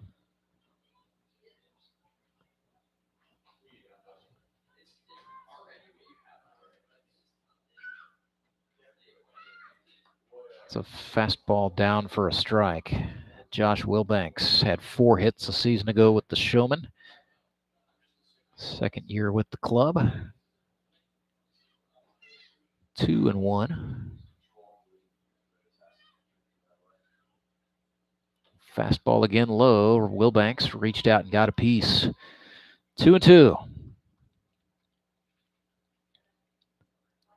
Josh Wilbanks now lives in Taney County, just south of here. Son Landon goes to school in Reed Spring. I believe he's 11 now. 2-2. Swing and a miss. Ben Graham got Josh Wilbanks to swing over the top. And that is going to be the game, and I've just deduced the conference between the managers was the 2-hour, 45-minute time limit, which we have hit. So that concludes it. Ben Graham comes on to get the save. 12-10 is the final score. The Nixa Suckers get the win. Our Elite Promotions Elite Performer of the game is RJ Neese. He was 2 for 3 today. A single, a double, 3 runs batted in. He also walked twice and scored a big-time insurance run off of an RBI double from his manager, Courtney Spitz. Also should mention, tip of the cap to Spitzy. He was 2 for 3 with a triple, a double, and 3 runs batted in. He also took 2 walks. And it is worth mentioning, of course, Suckers starter Josh Engler pitched 4 innings today, gave up 4 runs, only 2 of them earned, at least in my amateur scoring estimation. Engler struck out 6 batters, including in the second inning, he got David Edwards on strikes. His 3rd of the game was the 100th of his career. So Josh Engler finishes the day with 103 career strikeouts. It is a win for the Nixa Suckers. They improve to 1-0. And with that, that's the ball game. We're going to hang around. We will take a commercial break, come back, talk things over with our Elite Promotions Elite Performer of the game, or hopefully at least someone from the Nixa Suckers will come up and talk it out with us. That is right after this break. So don't go anywhere. And then coming up a little bit later on today, we will have the Republic Locos, and the Springfield Metropolitans right here on this very Tony Lewis sponsored YouTube channel. Back to talk things over with the Nixa Suckers after this. It's the Grip and Rip Baseball League presented live and free on YouTube. Big thanks to our title sponsors, Central Bank of the Ozarks and Henry's Towing. When Gary and Sandra Henry started Henry's Towing nearly 5 decades ago, customers knew that Henry would be the guy coming to help. People would call and ask to let Henry do it. And as Springfield has grown, our family has grown as well. So there's always someone around to come help you out. Everyone at Henry's is a member of the family, fully trained and as dependable as the original. With a family this size, help is always right around the corner. So if you find yourself in need of roadside assistance, remember to call the name you've grown to know and trust. Remember to let Henry do it. Hi, everyone. This is Bob Costas, and I'd like to tell you about an interesting new baseball book, A Year of Playing Catch by Ethan Bryant. A Year of Playing Catch is the story of how a lifelong fan was inspired to take a whimsical journey of discovery and the power of our national pastime to forge lasting connections. You can pick up your copy after any Ozark Mountain Ducks game or from your favorite bookseller or online. That's A Year of Playing Catch. This coffee just isn't doing it for me today. You say that every morning. Yeah, I just can't get my day started. You should really try Sumit's Hot Yoga. They have early morning classes, and trust me, it wakes you up better than coffee. Sumit's Hot Yoga. You are going to feel awesome. Hi, I'm Carolyn Hawkins with Key Cornerstone Realty, here to help with all your real estate needs in the St. Louis area. Do you have a house you want to sell for top dollar? We can help. With over 15 years of experience, our negotiating skills and expertise can help buyers and sellers get under contract fast. Contact us at keycornerstonerealty.com or call us at 636-447-8661. And go Locos! I'm Nicole Cartmel with the Bank of Missouri. Whether you're looking to pay bills or make a big purchase, sometimes you need cash quickly to take that next step. A consumer loan might be a perfect option to help you live well, bank well. Sonia McClendon, one of our branch managers, is here to explain. Thank you, Nicole. We provide personal consumer loans for almost any purpose, from building your credit to financing that new car. We offer competitive rates, and decisions are made locally so we can get you the money that you need quickly. But what makes our consumer loans unique is that personal touch. For example, I recently worked with a customer to secure a loan for a horse trailer. He could have went elsewhere, but he chose to work with his bank because of that personal relationship that we've built with him. Being able to work with your personal banker that you know and trust makes a big difference. That's right, because we work with our customers to help them live well, bank well. Get started at bankofmissouri.com.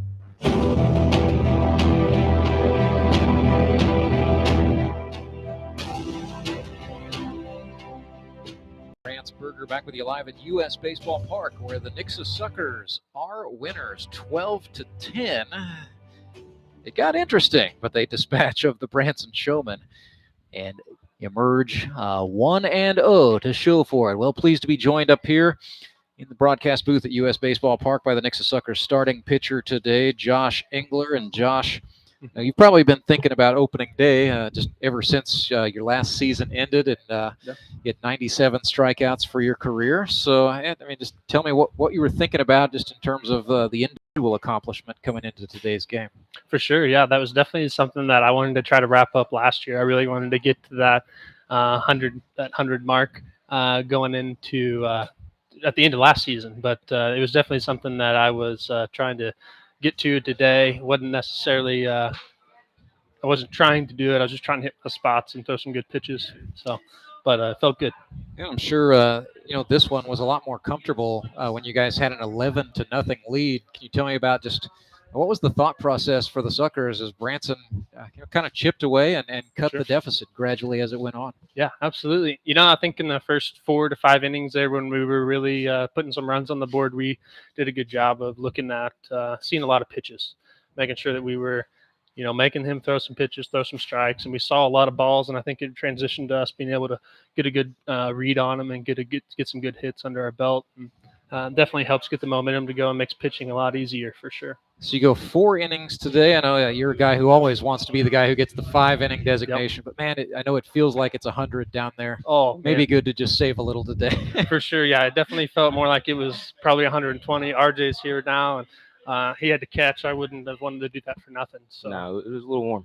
yeah, a little warm to say the least. RJ Neese joining us now. And RJ, all you did today was go 2 for 3 with a double, a single, 3 runs batted in, and you also drew a couple of walks. You scored a very crucial insurance run there in the 8th.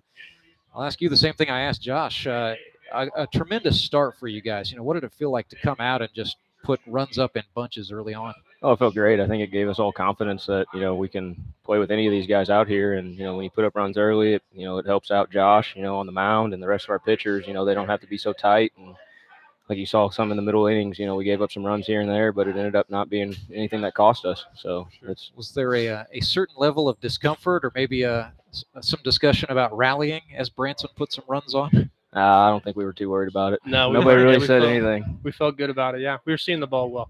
So yeah, RJ, I know you've last played in the Grip and Rip back in 2019, so it's been some time, but it looks like the layoff didn't do anything to you in terms of seeing live pitches today. Yeah, I mean, I guess just like riding a bike, I guess, but yeah, I wasn't not too sure what to expect after taking 3 years off and just not seeing live pitching, but I felt good today. I think it helped with Hayden getting on right away, our leadoff batter, and kind of just kept passing the baton. So I think it just built confidence that we were just going to put the ball in play. And for sure, wanted to ask about the seat you had behind the plate for that final inning. We got to see Ben Graham, the rookie. I use that term a little bit tongue in cheek because Ben Graham's one of the most experienced ball players, but I'm excited for him. How was it from the best seat in the house? It was great. I mean, he had a lot of run on his fastball. His slider was sharp. His changeup was pretty nasty. It wasn't much, velocity-wise off from his fastball, but, man, it had some depth to it, and it looked great. I'll say that's one thing with the league this year. I feel like the pitching has really stepped up. There seems to not be a drop-off after that 5th inning.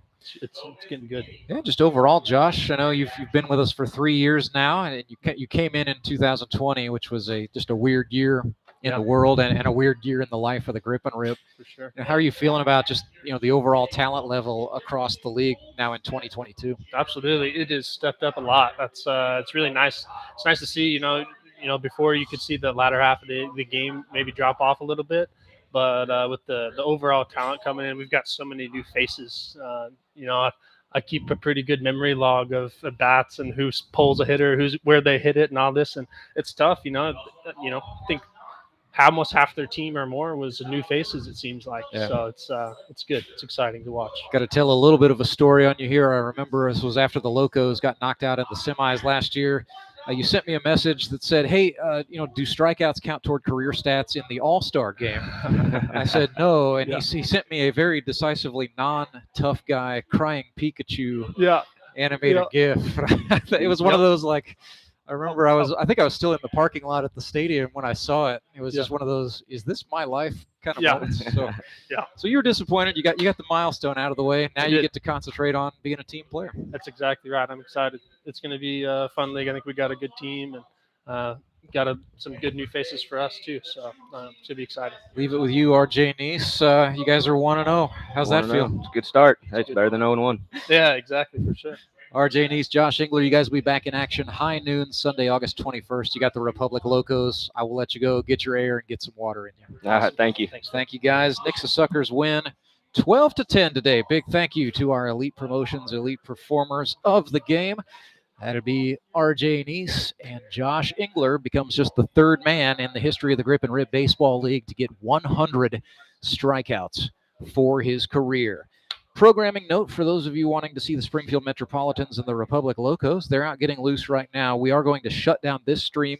We will start a new one right here, same Tony Lewis channel, just for that game. So stick with us. We will come back in a few moments to bring you Locos and Mets. But until then, good afternoon from Ozark, Missouri.